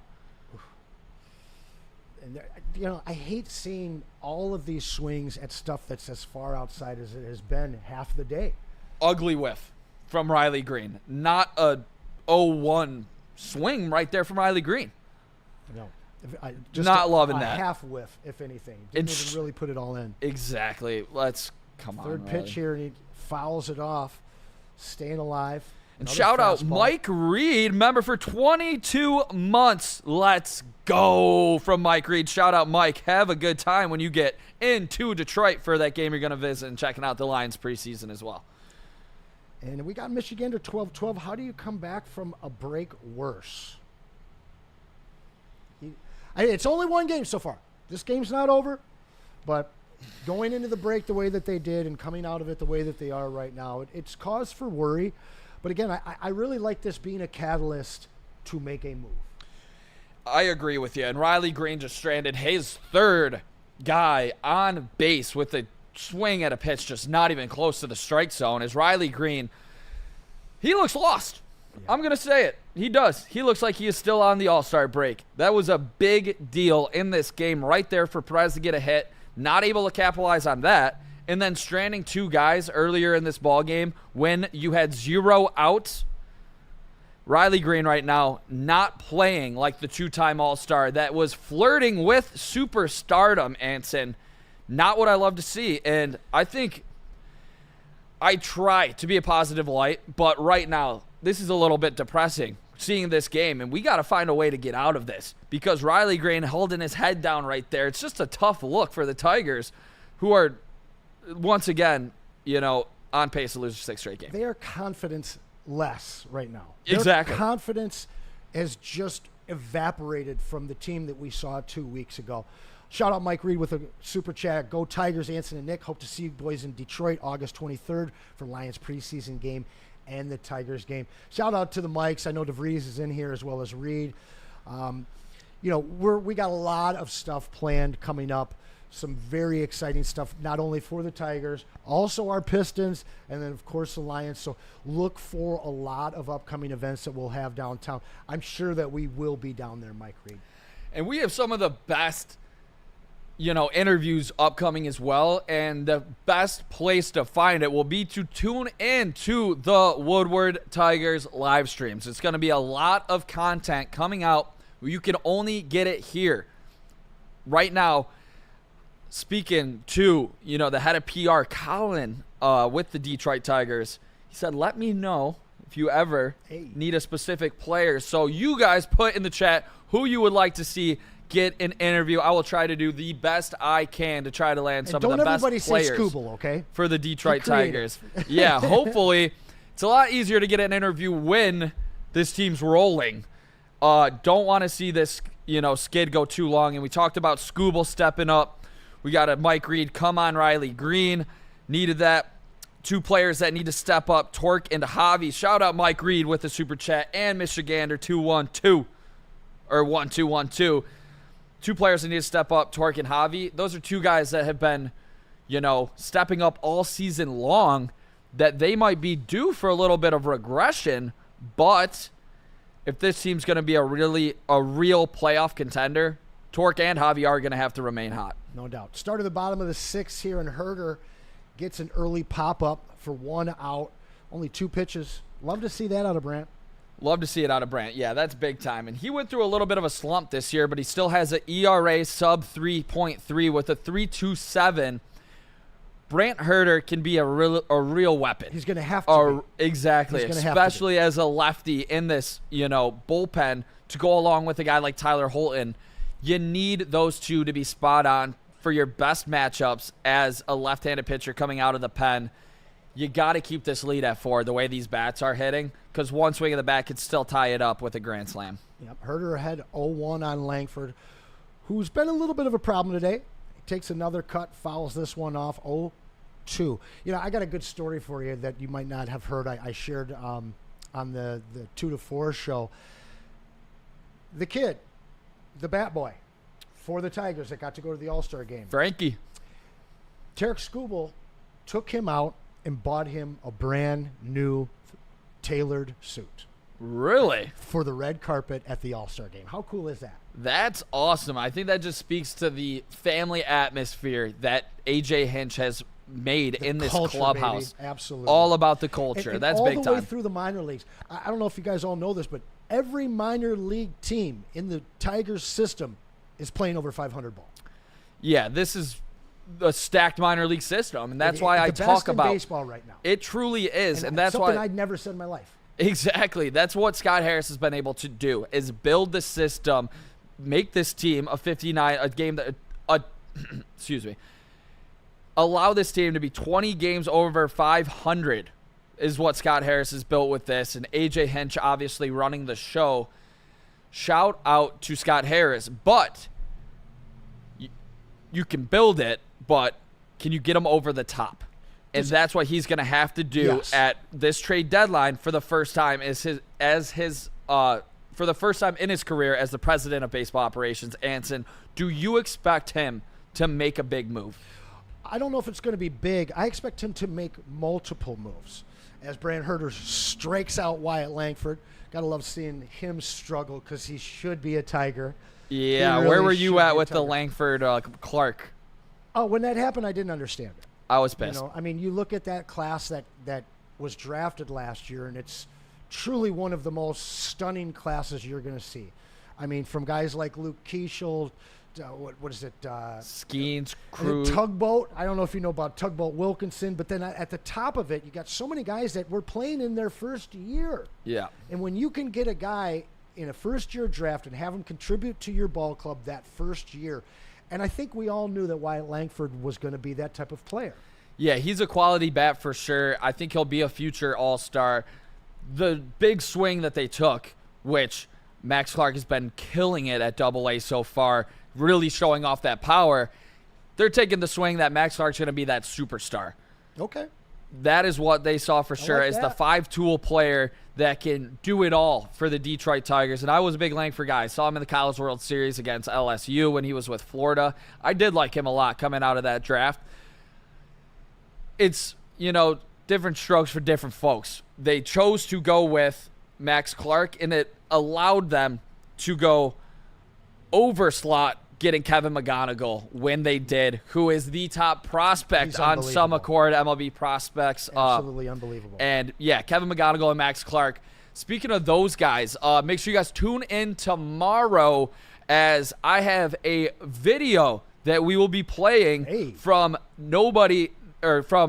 the guys that know the Detroit Tigers minor league system the best, Rogelio and Chris with the Tigers minor league report. Right. I got an inside scoop on our newest draftees for the Detroit Tigers on their first and second rounder. Got some inside scoop that we're going to share with you guys tomorrow. So make sure you guys check out the show when we got a couple more people in the studio. Of course, you're talking about Jordan Yost, our first round draft pick just a few days back, but we're going to get into all of those guys tomorrow. Oh, yeah. No doubt about that. No doubt about that. Herder looking to try and get out of this inning, full count against Tellez, who did put up 3 of those runs, and he is able to take the walk as Herder misses the plate. This has been a solid inning. I hate the walk there. I'll tell you that. Don't want to give anybody a free pass. Not the way you want to end a solid inning. I'm going to just say this. Tellez, I was not familiar with your game. This dude's just doing everything against the Tigers today. I got to just say this, too. Shout out, thank you for watching Graydon Bunting, but you got to be the most pessimistic guy I've ever seen in the Woodward Sports Group chat. He must be a Detroit fan. He must be a Ranger fan, a Guardian fan, everybody else besides the Tigers. This guy, come on. What are we doing here? This team's 20 games over 500. This guy's talking about this team losing the division. The 11-game division lead. Take a lap, Graydon. Take a lap. All right, so my guy Biggins. Shout out Biggins. Longtime supporter of the Lions post-game show. The Tigers were 12 games behind the Guardians on this day last year. Right now, the Guardians are 11 games behind the Tigers this year. Irony, interesting, intriguing. But what the Tigers did last year was so special and so unlikely. It would take something monumental, not only from a collapse of the Tigers, but some amazing play out of the Guardians for them to be able to creep up and take this division back. However, Tigers keep playing like this. I don't want to say it, but I do think that this division will get a little more interesting than what we had hoped for in the first half of the season, which was just a complete runaway. The Detroit Tigers are 20 games over 500, and the Cleveland Guardians are 2 games under 500. I don't want to hear about the damn Cleveland Guardians, who are going to be selling at the trade deadline. So wait a second. The Detroit Tigers will not lose this division, hands down. And that goes for you, Graydon, in the Woodward Sports Group chat. Make sure you guys smash that like button. I can't stand this guy. We want to hear more from you guys. We'll read them all. Make sure you super chat us. And then, of course, you're going to be entered in at the end for the giveaway, for the rookie cards, and for the Tiger stuff. There's an inside strike, which gets him out of the inning. Herder strikes out Higashioka. And we head to the top of the 7th inning in Arlington. What do the Tigers need to do to get back in this game? It's what we saw them do early when they were finally threatening. It's draw the, see the amount of pitches as you can. Kumar Rocker pitched phenomenal. He really did. Phenomenally in this one. I don't know if he's going to come back out, or I'm assuming he's going to come back out just the way he's been pitching. The Tigers can't see his cutter right now. but you need to get on base. And maybe, obviously everybody loves the deep ball. As our friend They Matt need to Broder say, manufacture runs right chicks now. dig the long They ball. do. But they do need to manufacture runs, Anson. I'm with you. You got to get on base. You got to, piece together some hits. They haven't been able to do so in the last 2 days here. This has been surprising to say the least. And that's why everybody talks about, a Detroit Tigers team that's, we really need bullpen help. We really need bullpen. We do need bullpen help. But we also need a big bat in the lineup that can change the game with one swing of the bat. And that is why I want to see them aggressively target Eugenio Suarez. I believe they should do that. I think even if it's, not Suarez, I just think he's a perfect fit. I don't want to get away from Suarez because I truly believe he is a perfect fit to add to this team. No, it would be great, and he's already publicly stated that he'd love to return to the team that he started with. I'm looking at Montero right now. I'm looking at Rocker right now, and he is sitting at 89 pitches. So we might see a little bit of him here in the 7th, but I wouldn't expect much. Torkelson going to be leading off here, and he takes a strike down the middle. Looks like my broadcast got kicked back a little bit. Takes the first one swinging. And a called strike slider falls down 0-2. So exactly what we're talking about the Tigers needing to not do, they have started this inning off doing yet again. I'm having some technical difficulties, if you want to call it again here. Fouled the third pitch off, staying alive. Kumar Rocker up to 92 pitches. Probably will be the end of him here if he's able to make it through the inning. But this is a time as the Tigers have to pounce right here. The guy's at 92 pitches. Why are they swinging at everything? Why is he down 0-2 that quick? I know Torkelson, that's kind of his MO, but if I'm A.J. Hinch, I'm talking to these guys, stays alive with another foul there. I'm talking to these guys, listen, this is the end of the game here. He's on his heels at 93 pitches. Take some pitches. Let's see a new arm, or let's do some damage to Kumar before he leaves the game. Yeah, this has been just a disaster of game for the Detroit Tigers. Another foul off by Torkelson, staying alive through 5 pitches, down 0-2 in the count. Tigers just need a glimpse of hope here. Just a little poke. I believe they only have the 1 hit so far. 1 hit, 3 walks and 1 hit. Takes a ball there. Low. Staying alive. Counts 1-2. No outs, top of the 7th. Tigers looking to try and even up the series, down 0-4 right now. Yeah, this has been tough so far for the Tigers. I'm still looking at 0-2 right here, so I'm a little bit behind you. He put an inside fastball into play here, and looks like they got him out. So the mound visit's happening here. McKinstry is 0-2 and is at the plate. We'll see if Rocker is done for the day at 96 pitches. But an unbelievable outing for this young man in front of his home crowd. He struggled this year. Hasn't been the pitcher that we thought he was going to be. This guy was so hot in the minors last year.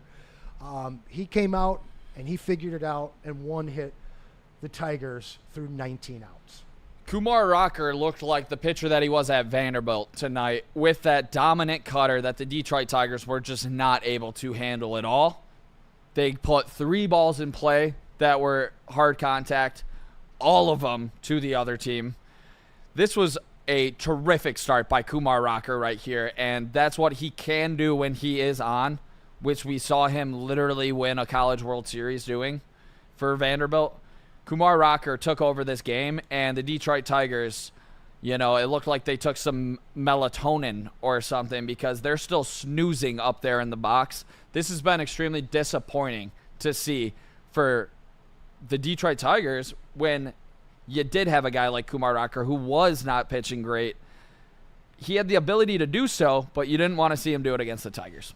And the Tigers didn't take any pitches all game long. They didn't take any pitches from the young kid, and they basically allowed him to stay in a comfort zone that he rode out for 6.1 innings to, again, the tune of 1 hit. It's going to be nice to see some new arms. This wasn't the guy that I expected to shut this team out as much as so far. They're going to get an opportunity to maybe get something going against the bullpen for the Rangers, but there's got to be something that even if they lose this game that they can take out of it and apply it towards Sunday's game, because right now this is such a stinker. They haven't been able to get any offense going. The pitching's been not good. So they've got to take something to hang their hat on tomorrow and find some confidence out of. Here's Johnny 2.0. Rally caps up. Let's go. Yes, and that is what everybody's hoping for, is a comeback for this one as Kumar Rocker gets pulled. So maybe, just maybe, the Tigers can get something going against a different pitcher. That's what I'm hanging my hat on right now. Do I think it's going to happen? I don't think it is. Because what would tell you that this Tiger team is ready to be serious tonight? Absolutely nothing. The way that they are swinging the bat, it's not great. And the way they're seeing the ball, besides Gleyber Torres, I don't see it happening right now. But you know who is serious, though? who? Les Stanford. Hey. That 2025 model class. They've got so many unbelievable deals. They literally have one of the biggest inventories in the state. You guys have heard plenty from us about Les Stanford. Check them out, lesstanford.com, Buick GMC. Their deals on their 2025 models right now, absolutely unbelievable. Unbelievable. Les Stanford. Make sure you guys check that out for sure. And don't get behind the wheel if you are indulging in some Loom cannabis or Jars cannabis. Both of them great. Check out any of their multiple locations. Looks like an awkward angle here from Milner. Hobie Milner, a guy that I don't claim to know all the bullpens of the MLB, but this is a guy I'm not very familiar with. Sidearm delivery, which is always fun to see. With a sweeper. Yeah. That was a great angle shot from the camera right there. Zach McKinstry, if you talk about a spark for this team, Zach McKinstry could be that spark right here. Big at bat, down 1-2. He's been the glue guy for this team. Exactly. And he's 30 years old. Not a whole lot of 30-year-olds making their first All-Star game. But this guy has been able to do so many things for the Tigers. We need him to do one right here. Take a walk, get on base somehow. Oh, and he drives one deep to right field, Anson. And it's to the wall. We needed that. I thought that was a home run. Yeah. Wow. Put a charge. That was a letdown. Put a charge into it. Sorry, chat. Thought it was happening. Make sure you guys smash that like button, though. Thank you to everybody tuning in for the first ever Woodward Tigers. We are going to be doing this every Saturday and Sunday ball game. There go our up weekends. into the playoffs. Yeah, but luckily. On a winner. I love it. I love spending my weekend with a winner. Exactly. Thanks so much, Anson. And yeah, the Tigers, yourself. I'm loving doing this show with you. I'm super excited about this opportunity. I think we have such a great team, and we have such a great fan base that loves the Detroit Tigers. No matter if you want them to add a bat, add a pitcher, you think we're just fine. You think this team, like Grayson and the Graydon, or I forget what it is in the chat, who thinks we're going to lose the division. Well, we appreciate all of you, and make sure you guys smash that chat, share it to your friends, and, we're all hoping for a big Tigers comeback here as Matt Vierling looks like he'll be pinch hitting for, is this Ra? I'm not sure who he's pinch hitting for. My laptop's freezing up a little bit. But one guy that hasn't been able to get it going at all, Matt Vierling. Yep. You talked about some of the struggles with a Parker Meadows, a Matt Vierling. Those are two guys that were really crucial for this Detroit Tigers team in their magical run in 2024. Need to see them both pick it up. Yeah, and we keep talking about the All-Star break and how it kind of changes teams, and teams can come out flat or hot afterwards. I'm wondering, because we're seeing some of the guys that carried us in the first half of the season, some of them struggling right now. Obviously, nobody more than Canely, but who is the guy that hasn't been heralded through the first half of the season that you see, and maybe it's a Matt Vierling, a guy that comes up with a big poke in this game and is able to get him back in the game and turn the tide where they win a game, where they come back from a few runs down, and that switch gets flipped the same way that it was flipped on this day last year when they chased down the Guardians. So I'm wondering, who is that player? Is it a Vierling? Is it somebody that we haven't talked about today? To be honest, I'm going to go right back to that center fielder who is the most electric player, one of the most electric players in baseball when he's on. Okay. I think Parker Meadows, what he's able to do when he is hitting is unlike Hey. a lot of players. There we go. Vierling gets one down. Love to see it from Matt Needed Vierling. You that. think he takes a turn here? Nope, No, not he didn't. testing Wyatt Langford's gun today. He brought it back, but Let's two go. out, full count hit for Matt Vierling. Just talking about him struggling. Maybe this is that spark that we've been looking for all day today. And you absolutely need it. You need one of those two to be able to hit. Parker Meadows, Matt Vierling. You need at least one to be able to hit. Matt Vierling, do you put him in motion? I don't know if I want to run into an out. Obviously you want to put him in scoring position, but I don't know if the juice is worth the squeeze here as Jake Rogers can pull the Tigers within 2 with one swing of the bat. It would be one swing, and it would be huge to see right now. He's down 0-1 in the count here. Jacob says don't let Rogers bat. Do you think this should have been a spot where you get Dylan Dingler to pinch hit? Or somebody else for that matter, maybe a Jahmai Jones against the lefty. Dylan Dingler comes in to replace him defensively. Realistically, I'm looking at this thing, and they need to get anything going that they can right now. If there's a pinch hit situation, it's probably here. But, if you're right and he's not going to be playing tomorrow, they're going to try and squeeze as much juice out of him tonight as possible. Yeah. Down 0-2. High fastball. Those sidearmers are just so tough to hit. Did you ever face one in high school? Yeah, I hated it. I absolutely hated it. It was a righty sidearm, and throwing like a slider or a curveball looked like it would come at your head. That is when I stopped being, from an all-star type level player to about, I don't think I'll be going to college to play baseball anytime soon here. So, the curveball is really like sitting in on a curveball from a sidearm pitcher. You didn't want to play it like a sweeper. You didn't want to play it like Concordia? Is ridiculous. No, I did not. Got some looks for soccer though. I from didn't know you were a soccer player too. Saginaw Valley State had some talks out. with them. They said, "Where are you playing travel?" I said, Hey. "Playing basketball." Rogers takes the walk. 2 on. Let's go. Toby Milner struggling. As much as we've commented on his interesting style and delivery, he has had a tough time putting the ball over the plate, and the Tigers look to take advantage. Could dial up and manufacture a run or two here, which would help quite a bit, or get 3 on the board. I don't know if you're going to get another opportunity like this for the rest of the game, Anson. I think this is one you got to pull through. You got to pull out all the stops. You see, the lefty here could this be a pinch hit spot? Jahmai Jones, you called it. Let's go. Going man. up against the lefty. Well done. AJ Hinch has And pressed and all of the right they're buttons. pulling Milner now, too. Okay, so they pull Milner. Well, he's walking to the mound. We'll see if he pulls him Has out. he faced 3 batters? I believe he's only faced 2. Or no, he only faced 1. He only got the 1 out because Kumar got the first out. He got the second out, and he's allowed 2 on. So they're just having a chat. Looks like he's going to stay in the game.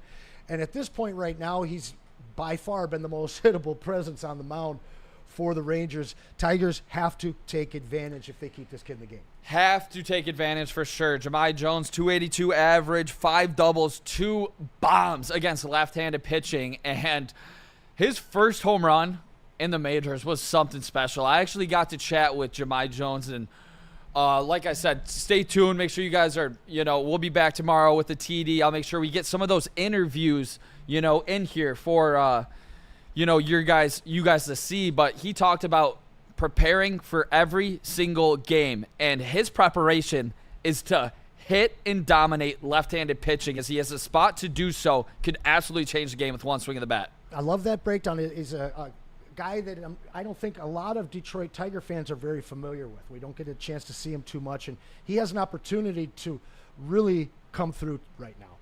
Takes the inside sinker that was definitely a ball. Oh. They call it a strike. He's down God. 0-2. I don't know how. It's a big strike zone for the Rangers pitchers staff. That is a devastating call to go down 0-2, and that's a 1-1.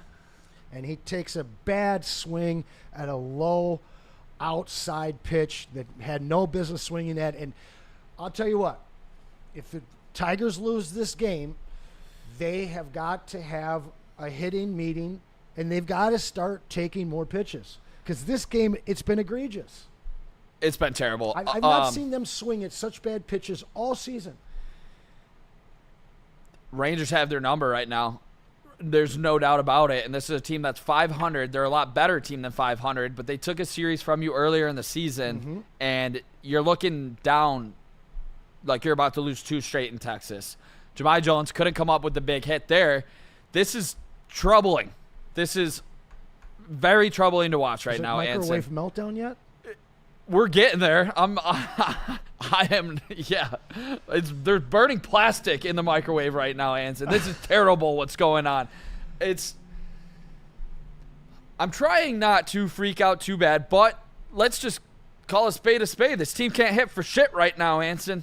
They can't hit water if they fell out of a boat. I haven't been able to swear on Woodward Sports for quite some time. I forgot I'm even allowed to do that on this show. That 2-4 spot, shit, it's tight. Shout out the old Fox 2. Yeah, that's. I'm gonna let one fly any year, and then I'll try not to do it, make a habit of it. But when things are flying, I mean, this team right now just really can't get a. They've had now 2 guys stranded in 2 innings. So when they were able to get a little something going, you've seen Jahmai Jones strike out right there, and if I'm not mistaken, did McKinstry K to end that inning too when he left 2 on? I believe he did. I could be mistaken, but yeah, this one, or it might have been a weak ground ball to first base. But yeah, 2 big spots for the Detroit Tigers in this one, and the Detroit Tigers are unable to cash in as they find themselves down 4-0 here, entering. I believe it's the 8th inning in this one. There's it the 7th. Good question. Yeah, I believe it's in the bottom of the 7th. I'm a little bit behind. Bottom of the 7th. Bottom of 7. So McKinstry did fly out to start the inning, and that was the final out for Kumar Rocker. But gotcha. Listen, we're seeing our second arm or our third arm coming up next inning. They've got to have a little powwow. They've got to talk about taking some pitches, because there isn't a scenario right now where one hit is going to change the complexion of this game. They have to start manufacturing runs, and that requires getting guys on base. You got to start taking some damn pitches if you're going to do that.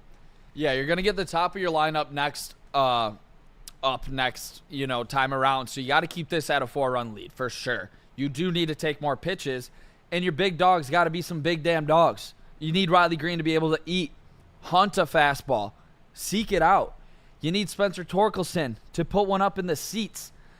This team has just came out extremely flat-footed, and it's been, tough to watch, to be honest with you, Anson. That's being nice.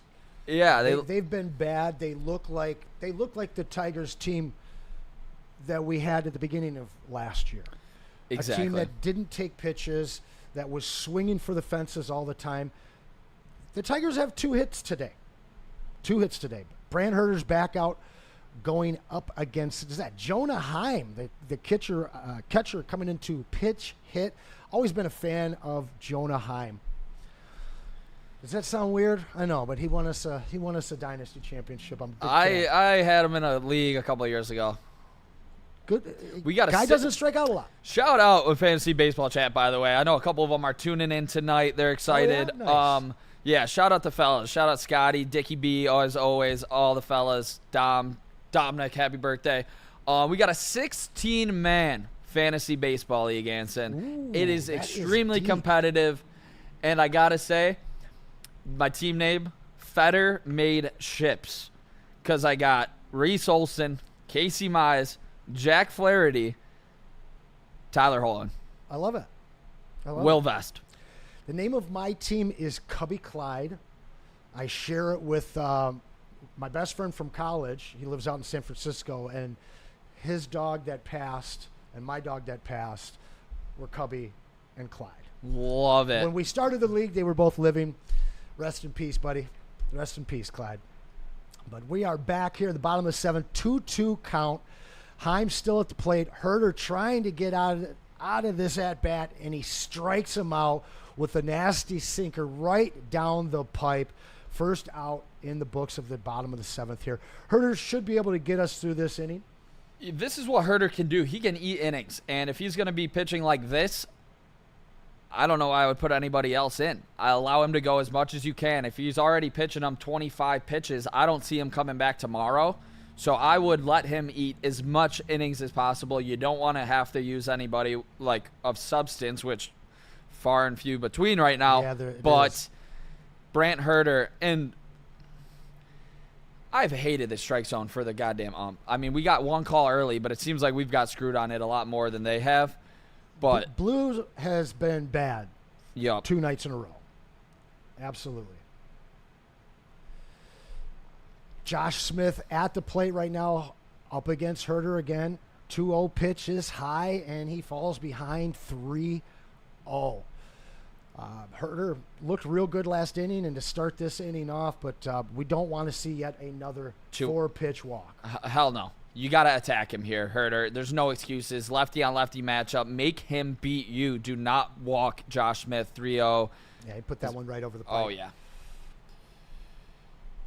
Put that one right over the pipe. You got to keep this at a 4-run lead. One swing of the bat can change it. I know it's been. Grounder to short, easy out at first.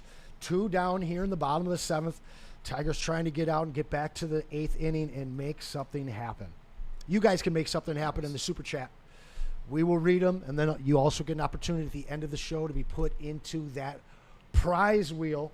And one of you guys will get this awesome stuff, 2 rookie cards and the Tigers paraphernalia. Again, shout out Freddie Felt. Shout out all the Super Chats. Shout out everybody in the chat. Make sure you guys smash that like button. It helps push this out, and share the stream as Brant Herter gets one to Seager as he flies out to center for a quick 7th inning. Maybe they can turn this into some momentum for the Bats. Do you believe that they will? I don't think so. They look terrible today. They're not seeing the ball well. They're swinging at everything. I think that this is one that you just chalk up, file it away, forget about it, and then you wait for scoops tomorrow. Yeah, I mean, if anybody's going to do it, it's going to be the top of their lineup. So I'm not saying they're out of this one yet by any means, but they got to do something that they haven't showed us that they can do yet, and that's piece together multiple at-bats in the same inning and get the big hit. So Charles McLean with a Super Chat here. Shout out, Charles. He's got a possible trade that he's been seeing, and it involves a name that I brought up a couple weeks ago. Last mock trade I seen was Max Anderson and Montero to Braves for Ozuna. Does Harris do that deal? Ozuna's struggling this year. The guy is a big stick, though. Yeah. And he, he's kind of fallen out of that 3 spot in the Braves lineup. He's hitting 6 the last couple of weeks. But this is a guy that has a strong on-base percentage, isn't a crazy strikeout guy, can come over here and be that big bat that they need. What do you think about that deal? I would love if they brought in a proven veteran like Marcell Ozuna. I do want to see smash. I do want to see him go with Suarez, but if that is the trade for Ozuna, which Max Anderson's just absolutely raking down in the minors right now with like a 350 average or something insane. Where's he still. Playing high A? Double A currently. He is at double A, yeah? Probably getting the call soon to Toledo the way he's hitting. If he doesn't get moved, I would do that trade. Okay. See, for me, at this point, there's so many minor leaguers that we have. There's so many shiny objects that we can trade. And with the exception of the Soto trade from Washington, that landed them 5 premium prospects and players that are all contributing. We'll see who Harleen Susano turns out to be. But you look at most of these trades, Yep. and they turn out to be nobody.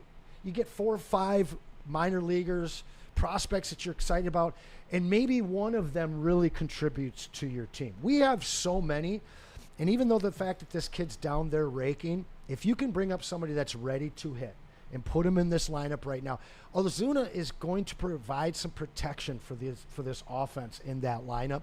I don't know right where they would hit him, but I would imagine he's got to be right in the heart of the order with this lineup. Yeah, I think he'd instantly. I mean, it's a big righty bat, obviously. Marcell Ozuna has won a World Series smash before, and when doing you need bats that are gonna be threats, to actually put fear into another team's lineup, and I think Marcell Ozuna does that. Certainly.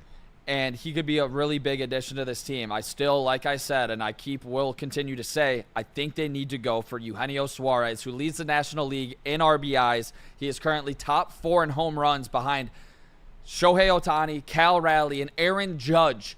And everybody's saying, yeah, he's a rental. I don't want to give up the farm. Look at your hitters right now. Look at what your team is doing.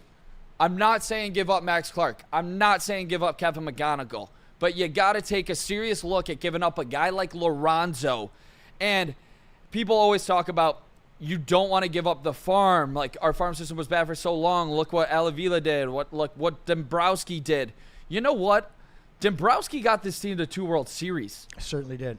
They didn't win it, but they were right there. And relevant. Exactly. And I want to say, if you do have faith in Scott Harris, he's going to replenish this. He's doing things that other GMs haven't done, and that's the ability to draft not just in the first round, but draft later, like a Kevin McGonigal in the second. His ability to trade for talented prospects like a Lorenzo, like a Hao-Yu Lee, and his ability to sign international free agents like a Chris Rodriguez, 17-year-old future superstar for the Detroit Tigers, who's playing in the Dominican Summer League right now. I got a question for you on some of that stuff in a moment here. Torres was battling against Jacob Webb, who's come in to face the Tigers here in the top of the 8th. Torres drew a 3-1 count, but popped up to right field there. Easy out for Adolis Garcia. I look at the Pistons, and I look at what Troy Weaver did with his draft picks. And everyone wants to sentence him because he took Killian Hayes instead of Halliburton. But our core was all drafted by him. And I look at what Alavila did with this minor league system.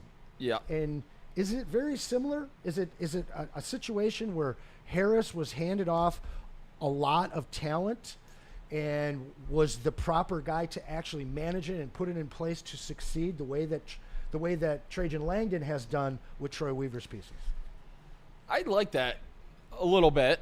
I think his ability to draft, obviously, there were 2 number 1 overall picks. So you got Casey Mize and Spencer Torkelson that have been, a little so-so. But this season, the biggest reason why the Detroit Tigers are 20 games over 500, straight up, the Tigers would not be anywhere near this if Casey Mize and Spencer Torkelson were not having the seasons that they are having. So those 2 are great. You think about Skubal, you think about Riley Green, great pick from there. But he just got absolutely manhandled in every single trade. He completely screwed the pooch on trading all of this team's talent away. Completely botched every single trade.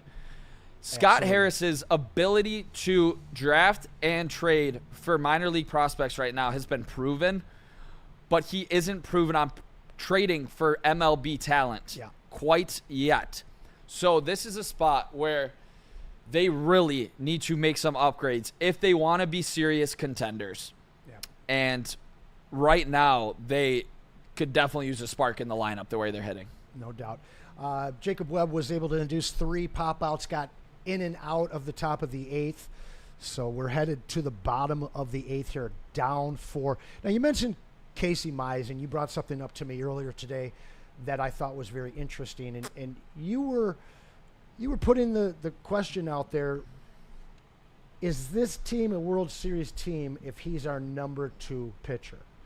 Is he good enough to be the number 2 pitcher on a World Series challenging squad, or is this a guy that's better suited for mid-late rotation? This is a serious post-type sleeper or post-type prospect, former number 1 pick, as you mentioned. I'm not sold yet. Where are you with Casey Mize and how far he can take this Tigers team as a number 2 pitcher, or do you see them going further if he's a little more supplementary? So Casey Mize got hit around against the Mariners. There's no other way to put it. He gave up a home run in the All-Star game. But even with those 2 struggles, I believe Casey Mize can be the number 2 on a World Series team. Okay. Currently sporting his 3.15 ERA after giving up 6 earned runs. So he was cruising at a 2.63 before that. But the Mariners are going to be a team that you're probably going to have to play in the playoffs. the way Cal Raleig's hitting, the way Julio Rodriguez is getting hot. For Casey Mize, it's kind of sounds like a broken record at times, but it's all about that command of the fastball. If he can command his fastball, he can work off that pitch so it sets up that splitter down, and it sets up his breaking balls where they're really able to get the swing and miss. When Casey Mize is at his best, it's that splitter, it's that slider, working off of his fastball command. So if he's not giving people free bases, he's going to be just fine. I do think Casey Mize is a changed pitcher this season, and I do have faith that he could be the number 2 starter on a World Series team if he can get you to that 6th inning with some upgrades to the bullpen. Yeah, no doubt. I mean, the guy's showing flashes of being a dominant pitcher, in fact. I'm a little surprised. I'm looking up his age. The guy's 28 already. Yep. Crazy. College arm. Yeah, so Dealt with 2 years being injured with Tommy John. In that control, you can kind of see guys get their control between 23 to 27. Once they start getting into the late 20s and early 30s, that's kind of who they are. Yep. So I think that he has the makeup. I'd rather see him be our 3 or 4.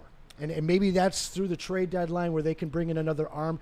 Is that something that you think the Tigers are even considering? Because all the talk that I always hear, whether it's here at Woodward or the national pundits, they're talking about bullpen arms, a big right-handed bat. What about another starting pitcher? High pop up there where you think about it. Got Semien to pop out. First out in the books for Hernandez in the bottom of the 8th. I believe it's their 3rd need. I believe you go get that right-handed bat. I believe you also just obviously need the bullpen arms. And I believe it's their 3rd need because I have faith in Casey Mize to be the number 2 starter. I want that to be very clear. When Jack is on, he is a top-of-the-rotation type arm with his swing and miss on that knuckle curve. You see the fastball velo back up at times. And then I love the babyface assassin and Reese Olson. He was phenomenal last night. He really looks like he is in driver's training. He truly does not look like he could purchase a beer. Not even vote, man. Or a White Claw. Or a Sun Cruiser, for that matter. Yeah. Now, is a Loom 18? No, I believe it's 21. Okay. I think you have to be 21 to go to a dispensary. Can't have that either, Reese. Yeah, can't have that either. Yeah. I love what I'm seeing out of Reese Olson. And if you have those, if Jack's on, you have 4 very quality starters you have 1 superstar, a first-time All-Star, Jack Flaherty and Reese Olson, who I could see an All-Star appearance in Reese Olson's future if he continues. Has to, be wary of the injury history with Reese a little bit, and that's now consecutive years where he's dealt with an injury.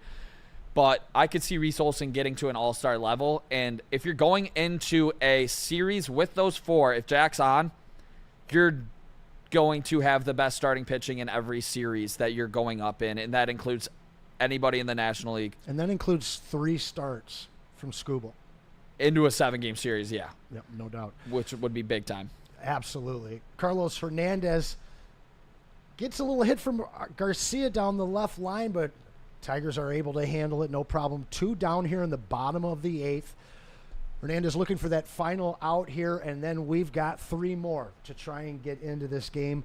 What do you expect to see? We keep going back and forth on whether they should be trying to take pitches or whether they should be taking the big swing. At this point, to me, getting 1 run after being shut out back-to-back games, 1 run in the 9th, that helps you going into Sunday. It does for sure. It gives you a little bit of a spark. Go out on at least a little bit of a very, very, very small spark. Very small trajectory. Yeah. But I'm not taking any pity 1 run away from this. This is an absolute garbage showing for the Detroit Tigers so far, and our first Tigers live stream. Shout out everybody that's watching. I wish we had a little bit more exciting news to talk about, but this is baseball, Anson, and we will run into some stinkers here and there as they look to get out of this. And I think, to me, you got to draw a walk. Start with the base knock. Hopefully Riley Green can get up with the bases loaded and a chance to tie this game. I like that. I like that a lot. That is what I'm eyeing because I believe we're going to circle it and go to our top of our lineup to start off. Evan Carter down in the count. 1-2, fouls one back. Staying alive here. Hernandez at 17 pitches here in the 8th. Firmly in control of this inning. Wish we would have seen a little more of this pitching throughout the game. As Tom Mazaway has hit up our Woodward Sports group Legend. chat, who you can now watch on the 8 to 10 a.m. That's show right. with Sean Malegian. in the mornings with Matt. Tom Maz just says 19 straight scoreless innings for the Detroit Tigers. Yikes. It's been tough to watch. And for everybody that didn't want to add a bat, I will keep saying this. I will sound like a broken record. The Tigers need to add not just pitching, but a bat as well. Well, they struck them out, so they end the 8th in a good way. But we head into the 9th here. Your Caesars bets aren't looking great. Horrible. Hopefully they're a little better tomorrow. 0 for 1. We do want to remind all of you guys that we have some amazing events coming up that are going to be downtown. Tigers events, Pistons events, Lions events, Red Wings events. That news is all coming soon. He mentioned the morning show, Sean Belizean with Maz in the morning. Then, of course, you've got Big D Energy. Terry Foster, the legend, has entered that team now, as well as, of course, D-Mac and Neil Rule. The 2 to 4 show, the Braylon Edwards show with Matt Shepard. 2 legends doing what they do best. And then, of course, the heavyweights close every day out in the style that only the heavyweights can close out in. Exactly, yeah. Stay tuned to the network for everything. Make sure you guys follow our socials for the best coverage of Detroit sports and all sports for that matter. We cover everything here at Woodward Sports as the Tigers find themselves down 4-0 with 3 outs left. And they got the top of their order coming up, looking for a big spark in this one. Let's see if the Tigers can give us something to be excited about, as it's been a horrible game for the Detroit Tigers as they have 2 hits on the day. It's been a tough game to start this live stream off. But, there's a few things to take away. The bullpen pitched very well. The bullpen pitched very well. Yeah. We'll see what happens here in the 9th inning. Of course, Tigers down 4-0. As Maz mentioned, they have been held scoreless for 19 innings. And as Tiger fans, we're really just looking for something to break this funk and stop this slide. But listen, guys, if they can't do it here in the 9th inning, we're back again tomorrow doing the same thing. But it's a nationally televised game. So Nick will be back here with me. We'll be doing this every single weekend for Saturday and Sunday Tigers games. Tomorrow, I'm not promising it, but I'm guaranteeing a victory, a scuba victory. Let's go. I love it. I'm with you. I don't Big think shot. You called it. Riley Green with 1 over home run. Let's Tigers go. are on the board. 4-1, 105.8 exit velocity, 387 feet. It just made it. But the Tigers have ended their 19-inning scoreless streak. And we talked about this. They needed something to take out of this game. But, hey, maybe they can take a win now. An absolute nuke from Riley Green right there, and your superstar is playing like a superstar right here. Better late than never from Riley Green as he hits a bomb to right field. And that is the big swing that we've seen out of Riley Green. They've been attacking him up for this game. Well, they just missed on that one, and Riley Green did damage to the baseball. Let's see if it gives this team the momentum to make with a shot to short. Probably not going to beat that one out. to Tigers trail 4-1, top of the 9th in Texas, 1 out, nobody on. They do have a shot, though.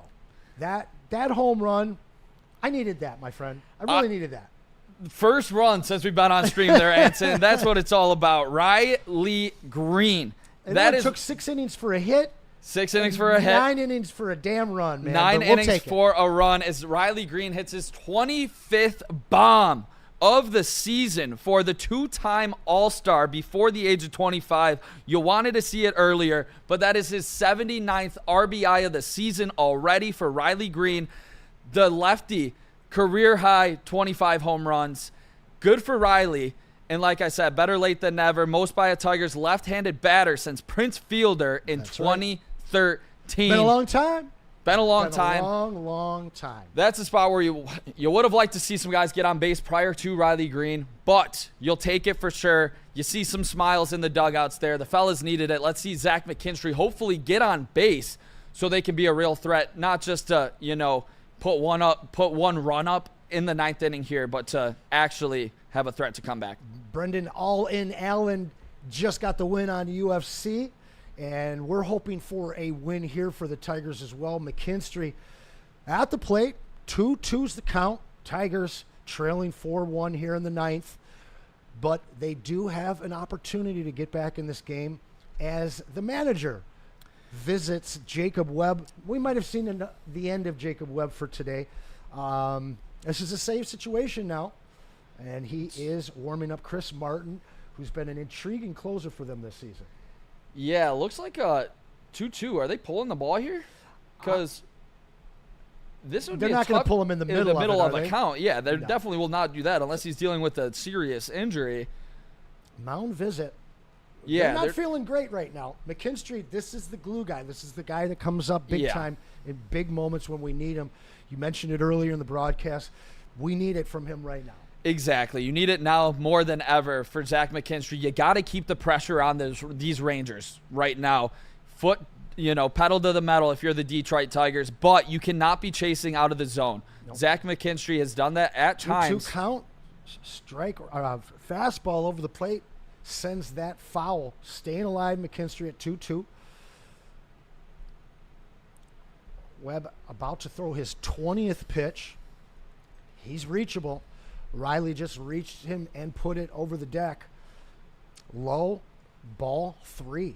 McKinstry looking to take a base here. And this is what we talked about, manufacturing runs, but you also said swing that big bat. So we get that one on the board, pump a little confidence in, and there's a shot. Will it get down? Oh, what a play by Langford in left field. What looked like a double for McKinstry was chased down by Langford. Oh, my God. And I'll tell you, this guy, Wyatt Langford, I really hate him because he's not a Tiger. Yeah, I'd love to watch him play baseball. I'll tell you that. Wyatt Langford tracking that down so smoothly out in left field. I mean, I thought there was no chance he was catching this baseball. 102 off the bat. What a phenomenal catch from Wyatt Langford. And I got to say, that looks like the nail in the coffin for the Detroit Tigers as they were threatening there. McKinstry puts a good hit on a ball and just a hell of a play by Wyatt Langford. But the Tigers can't just all of a sudden want to wake up in the ninth inning. They had 8 innings to do something in this game, and they were not able to do so. They just couldn't touch Kumar Rocker, but they weren't taking pitches. Veerling here with an opportunity to go 2 for 2 on the day and keep this rally alive. 1-1's the count, 2 outs, top of the ninth. Tigers trail 4-1. Nice cut there, sends it foul. Veerling down 1-2 at this point. Final out, Nick. Yeah, this has been a pitiful performance from the Detroit Tigers bats. There's no other way to put it. I thought Keider Montero made one big mistake over the heart of the plate on a 3-0 pitch, and the problem was getting to that 3-0 pitch. He missed a couple pitches prior in that count, very close to the strike zone that the ump has been given those pitches to the Texas Rangers. Keider got squeezed on a couple earlier that allowed that count to go 3-0, where Tellez hit the 3-run shot on a 3-0 count. That's the difference in this game, but even without 2-2 pitch high and inside, nearly got Veerling. Full count here, an opportunity to get on base once again, hopefully. You need it. If you're Veerling, I'm kind of leaning into that one. I mean, right. I don't know. Yeah, for sure. I mean, you're anything to get on base for these guys. I mean, they're not able to get many. 3-2 pitch, and he pops him up. Looks like this one is going to end it. And it does. Tigers drop the second game of the weekend series in Arlington to the Texas Rangers. And for all the reasons, Nick, that you just mentioned, the poor hitting, the moment, and you actually, right as it happened, when that inside fastball was not called a strike and was given to him as a ball, that spun Montero at that point. That kept that drive alive, or that rally alive. And then you get the missed throw to try and get the stealer at second. Rogers so close, and the next thing you know, you got a 3-run home run. Otherwise, we're looking at a 1-1 ball game going into the bottom of the 9th right now. 100%, and it is a game of inches like we always talk about, and that call getting squeezed ended up really costing the Tigers in this one with giving up the big home run. But I don't want to let that take away anything from the Detroit Tigers' inability to hit the baseball. The Detroit Tigers officially lose this one 4-1 against the Texas Rangers as they drop their 6th straight game for the first time this season. They are still at 59 wins. They cannot hit that 60 mark for the life of them currently, as Riley Green shows up in the 9th inning with a big boy home run. Prior to that, though, Riley Green stranded 3 runners on base in this one. The home run is great, and I love Riley Green that he finally got one and got the Tigers on the board to break their scoreless inning streak. But stranding the 3 runners earlier in the game proved to be costly. Spencer Torkelson stranded a couple as well. Zach McKinstry unable to come up with any big hits in this one. Wyatt Langford made a great play. The pitching can only do so much. I thought this was a game that you should win when you're going up against Kumar Rocker, who had an abysmal ERA. The Tigers let this one slip, can still not find the consistent hitting, and Kumar Rocker, they made him look like prime JV today. Yeah, it is a tough one, and tough way to start our broadcast, but rest assured, chat, Woodward Nation, we will be back again doing this tomorrow. I'm going to let Nick break down a little bit more of this game while I get the prize wheel going. So you guys have a few more moments, few more minutes to get a super chat in. If you want to ask Nick a specific question, or if you just have a comment, super chat it in and we will for sure read it. And you'll also be entered in for a chance to take home the Tigers paraphernalia, as well as 2 awesome rookie cards. AL possible rookie of the year, Jacob Wilson, and of course the Akil Baddoo 70th Topps anniversary card. Both very cool cards. Going to go home to one of you guys. You didn't melt down. You told me you're going to melt down if they lost 6, Nick. Was there some hope out of this? Are you banking on Scoobs turning around? The microwave is off tonight. I'm currently pissed off here, Anson. You are, okay. I am angry, yeah, but I'm trying my best to still be able to talk and not just go complete burnout mode. So I'm trying to hold the emotions too nice a little to bit. Do that, my friend. Thank you very much. Yeah, gotta show up for the big time right here. The Detroit Tigers, on the other hand, did not show up for the big time, as they do officially drop 6 straight ball games. There is a call for concern. Last night, it was the bullpen getting hit after not being able to score a run. Today, it was not being able to score any runs to allow your bullpen to be in a position to redeem themselves. Riley Green shows up with the 1 home run, but the inconsistent at-bats that I've seen the last 2 days really worries me moving forward, as the Detroit Tigers are still just absolutely snoozing. Seems like they didn't want to come back from the All-Star break right now.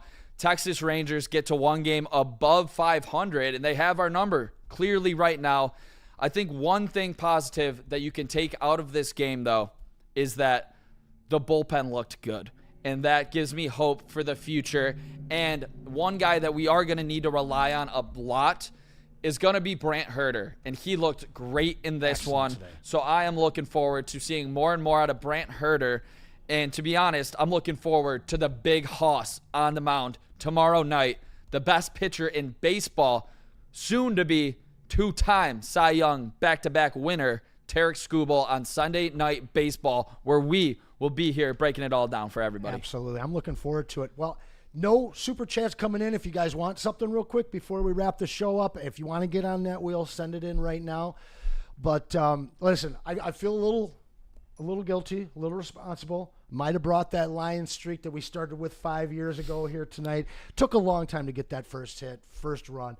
Tomorrow, though, it's going to be very exciting. Getting a chance to be in the studio here with all of you at home, with our absolutely awesome insider, Nick. being able to see Scooble take the mound and be able to do it for the first time with all of you guys, that's what we're all been waiting for anyway. A win or loss here doesn't hurt me too bad, not as much as this guy here. Tomorrow, if they lose, I'm worried, but I'm not worried about them losing tomorrow. If they lose a Scooble start, you will see an absolute meltdown out of me. You might have to I will change promise clothes. you that. Yeah. Yeah, I'm going to be extremely upset if they lose tomorrow. But, I mean, at the end of the day, it is a 1 of 162. The fellas did not show up tonight. They couldn't show up in our first Woodward Tigers live broadcast here with Woodward Sports. And for those of you guys that do not know, I am the beat reporter for the network, Nicholas Kohloff. Make sure you guys, check out Woodward Sports socials. Make sure you follow at Nick Kohloff on X if you want the latest on everything Detroit Tigers. And thank you guys for all checking us out tonight. Make sure you smash that like button before you go. Yeah, share it to a buddy. Likes? We are at 90 likes. We need to get to 100, guys. Need to get to we 100. need 11 more likes. We're at 89. For sure. Smash that like button, guys. We got a Michael DeVries. Great job, guys. Jacaro, thank you, Nick, or Jacaro. I'm not sure how you pronounce that. Tigers better win 12-0 tomorrow from Michigander. Noah Messi. God forbid we lose tomorrow. I may drop kick my TV from Noah Messi. I'm with you, Noah. And if you do it, make sure you send it on video so we can post it on Woodward Sports. And Mike Reed, awesome job, boys. Great show. Shout out to you guys. This wouldn't be possible without you. The Detroit Tigers have the best fan base out of them all. And we are lucky enough to cover this team and talk about them. We get to cover sports in the best fan base in the world, Detroit sports fans. I thoroughly believe that. I mean, listen, we were selling out games when we went 0-16, guys. Come on. Exactly. We got the wheel going here. All right, guys. So what I'm going to do here is I'm going to go ahead and shuffle it 4 times. 1, 2, 3, 4, and I'm going to spin it. Good luck to everybody. Appreciate you guys.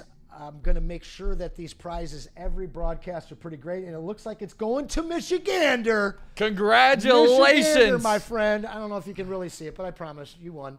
And again, everybody that contributed in the chat, Spenny setting us up today. The man, the myth, the absolute legend covering the Tigers. My man, Nick, I appreciate you so much. Thank you so much, Anson. I had a blast with you today. I cannot wait to do these shows with you. Hopefully covering a Tiger team that can put up more than one run and more hits than entering the 6th inning without one. Hopefully we have a lot more fun in the game tomorrow. But you know what? Like I said, it is what it is. It's 1 of 162. The Tigers officially are 19 games over 500 still. On a positive note, I'm going to try to end with that. It's a very positive note. And because first in their division. And I don't believe they deserve the positive. Well, I guess the season building up to it does deserve the positivity, but there are serious concerns for this Detroit Tigers team that we will break down more and more tomorrow. So make sure you guys stay tuned for the game tomorrow as we break down Sunday Night Baseball with the best on the mound, Tarek Skubal. 8 o'clock start? 8 o'clock start. So be here, 8 o'clock. Michigander, what I need you to do is I need you to text your first and last name, email your first and last name and your address to maz@woodwardsports.com. It is actually a 7:10 start tomorrow. Sorry about that. Oh, it is. Okay, so 8 o'clock their time. 7:10. So, guys, we'll be here starting at about 7:05. Make sure you're here by 7 in that room, sharing it to all your friends. We're going to build this thing. We're going to have some guests. It's going to get better and better, just like this team keeps getting better and better. And I'm pretty sure that you're going to see the two of us on this desk come October, come World Series. Let's sure hope so, Anson. That's a wild take after that performance we just saw tonight. But I am with you. Let's do it. I believe they'll make the right additions. We'll break down a lot of it tomorrow. Talk some of the newly drafted future Detroit Tigers as well. Can't wait to break it down with you, Anson. And shout out to everybody in the chat. Make sure you guys smash that like button. Leave a comment after the show if you guys want us to hit on anything specific, any questions you have. We'll read the top comment from this show on the show tomorrow. How about that? Dante 151, a little late with the super chat. He's glad that Green got a home run at least. And you know, Dante, I always take care of you. So I got a spot for you on tomorrow's wheel. But listen, on behalf of our Tigers insider, Nick Kohloff, myself, Anson Wells, and the whole team at Woodward Sports, we thank you so much for joining us today. Once again, we'll be back tomorrow, 7 o'clock, for Game 3 of the Tigers Weekend Series in Arlington. Have a great night, guys. Go Tigers.